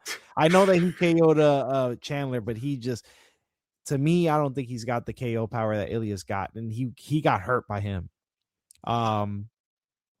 But here is, to me, the method of victory for Justin Gaethje. It is these leg kicks. He needs to throw leg kicks early and be on it. He needs to throw the leg kicks and get out quick. Throw the leg kick and get out quick. Ilia Topuria has a plotting style. He is not light on his feet. He's never bouncing. If you notice, Los, he trots forward. He is standing his ground because he knows that if he's got to let them hands out, he is going to plant them feet firmly into the ground and use all of his power and all his might to try to knock you out. But, which is great for him, which was what I meant to say. It's great for him because obviously the results are showing. Look at all these knockouts that he's getting. The problem is if you face a good kicker, you are fucked. That front leg is going to get chewed up, is going to get destroyed, and you are not going to have that same power because you're not going to be able to plant your feet. That is the problem with that. Justin Gaethje, he is a very good leg kicker. He is very, very good on it. He's very heavy. My problem is Gaethje does not, like Lo said, does not like to back up. He likes to stay there in the fray. He'll throw the kick and he'll just do this and just cover the front of his head. Mind you, Ilya's got some crazy 1-2s, some crazy hooks, some crazy body shots, and Justin's only protecting his forehead and his chin, but he's forgetting about here, the ears, the sides of the face, and of course the body itself, which Justin is very, very susceptible to getting hit in the body, which Eddie Alvarez showcased that perfectly. He saw that he wasn't going to be able to put Justin out in the head. He just started going to the body, and then eventually he was able to get the finish. Now, Eddie had to make it an ugly fight. And he's a dog. We haven't seen Ilya get into an ugly fight and have to get that dog in him, other than the Jai Herbert fight where he got dropped by Jai Herbert with a leg kick. Again, as you can see, it was a head kick. Gaethje possesses this. He is the taller fighter. He's 5'11", and Ilya is 5'7". Those leg kicks and head kicks are needed. They are going to be useful for Gaethje. But Gaethje is a crazy guy, and I've already heard him say that he is not scared to get knocked out. That means this man is going in for a fight. Like, he is going out there to fucking bang. Is it smart? No, it is not smart. Is it commendable? Yes, I respect you so much, Justin Gaethje. One of the only people in this whole game that actually has balls and actually has testicles, because for you to see how this man who is 17-0 is killing and murdering people that have never even been knocked out before, like Max Holloway, never been killed how Alex Volkanovski was killed, and never in killing Charles Oliveira in a way that he's never been killed. And you're saying, I have no fear of you. I'm going to be right in front of you. And I hope you try to, he basically is saying, I dare you to knock me on the first round, because if you don't knock me on the first, I'm going to be there in the second, and I'm going to be there in the third, and I'm going to be there in the fourth, and I'm going to be there in the fifth. And Gaethje's a fucking maniac, because he will be there in those late rounds. But at the end of the day, I don't think Justin's going to be able to eat those shots from Ilya. I don't think so. Ilya's too heavy-handed. He has too much power. And if he was able to do that to Max, who has a better chin, in my opinion, if he was able to do that to Volk, who has a better chin, in my opinion, and he was able to do that to Charles, who, in my opinion, has a better chin than Justin, I don't think Justin stands a chance in this fight. But if Justin's able to do this, it's up there as one of the biggest underdog wins. It's up there because everyone is counting him out. If he can do it in front of Donald J. Trump. Yeah, you get the only thing keys to the White House. Is while you were saying that, I had to go in and look, so I did. One thing Ilya does really well when he's going up against somebody who leg kicks, like he did to Charles, like he did to Volk. Whenever they threw the leg kick, he would step into the leg kick and fire off a pistol jab. And that, in my opinion, is what's going to make Justin kind of lay off from the leg kicks. Because Justin's he telegraphs those leg kicks really well. Yeah. And when Ilya sees that, I feel like he's just going to step into it and just fire off a jab. And that is, we've seen it. That's one way to counter a leg kick is with a quick jab, a piston. And he has heavy foots. And Ilya also throws leg kicks. We saw him throw a leg kick that spun Charles around, leg kick that spun Volk around, leg kick that spun Max around. So it's the same. Listen, I think Justin doesn't make it out of the second round. I think he's not making it out of the second round. But we're in for a treat. I'm sure the group chat is going to be going crazy throughout this night. I have a crazy take, though. Go ahead. I think, to me, just being honest, if Justin is able to make it out of that first round, he is going to have an insane amount of confidence because of all the shit that Ilya has been talking. And it's going to make him because I don't see this being a pretty fight with Justin. I see Justin really trying to make it ugly. My thing is I think I agree with you. I think Ilya can counter Justin. But if this fight goes past that first round, Justin's going to get a lot of confidence. And I'm not going to lie to you, Los. If it goes past that second round and Justin is still in there, I don't think Ilya is going to win this fight. It's going to get scary. There, just because I feel like if it comes down to it, I feel like Ilya could always just go rely on his wrestling. And if he takes Justin down and we know he's a better grappler, the way he got into Charles's guard. And I ain't gonna lie, Los. I don't think Ilya's gonna wrestle. He might. I think Ilya's gonna try to prove a point. Cocky. I think he's gonna try to prove a point, and I think Justin's gonna start making him pay. If he goes past, I'm saying this is past second round, by the way. I see it. He also said that about Max, and then he knocked out Max in the third, so we can't. Ilya is very calm and composed in there. No, for sure. But I will say this.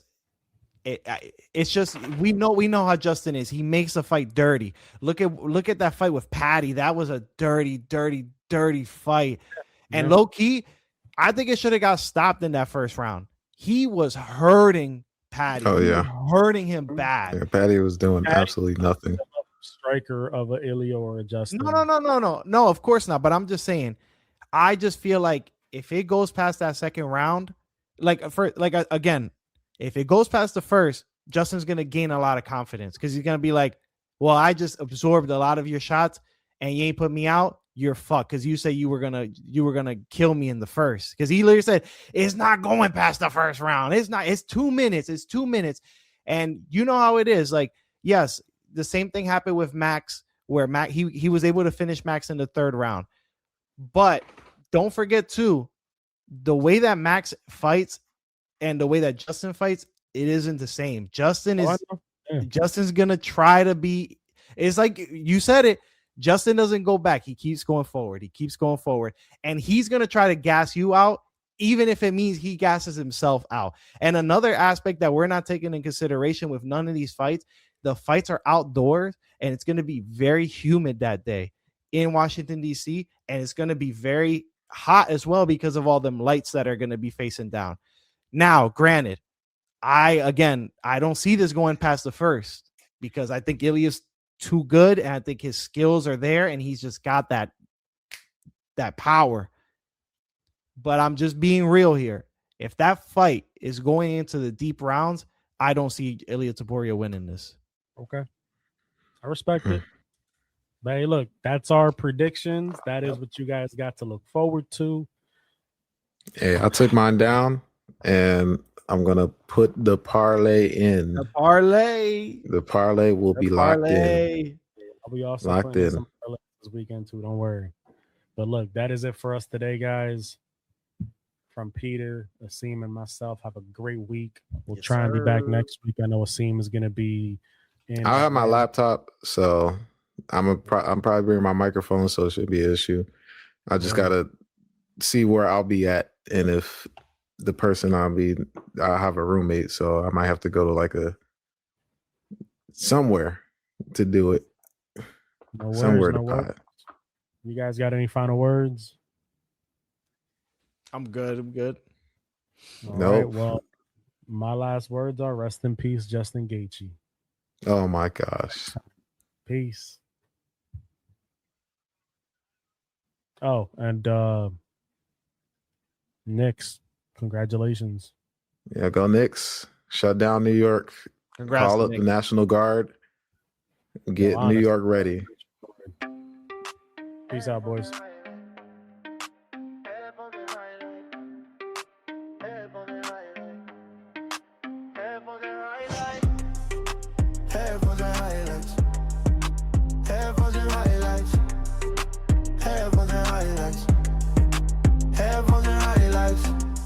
Call me Casey and JoJo. Way that I stay on my podcast. I've been on ESPN all day. Only break that I take is to dodge cash. I don't stop with the beat, ain't no ball hog. Need a tag in this beat, no dog park. Got the crack in the screen, still log on. Now I'm back on my Dean, can't fall off. Yeah, top of the league, I was a hot topic. Over the feet, I'm on top of the green. So I'm copper supreme, me and the gang in this thing. Ain't no stopping the team, so you should be following me. I can see it all coming, I've been watching the stream. Put a call to my mom, put a call to the queen. Get a call from my job, say I'm on at 15, I'm gone. Headphones and highlights. Headphones and highlights. Headphones and highlights. Headphones and highlights. I've been thinking about the game. I've been thinking about the money and the fame. Got my fingers on the trigger and I'm aim. If they want it, then they get it in my lane. I've been thugging in my J's. I've been thugging in my Nikes. I've been balling all night. I've been rolling all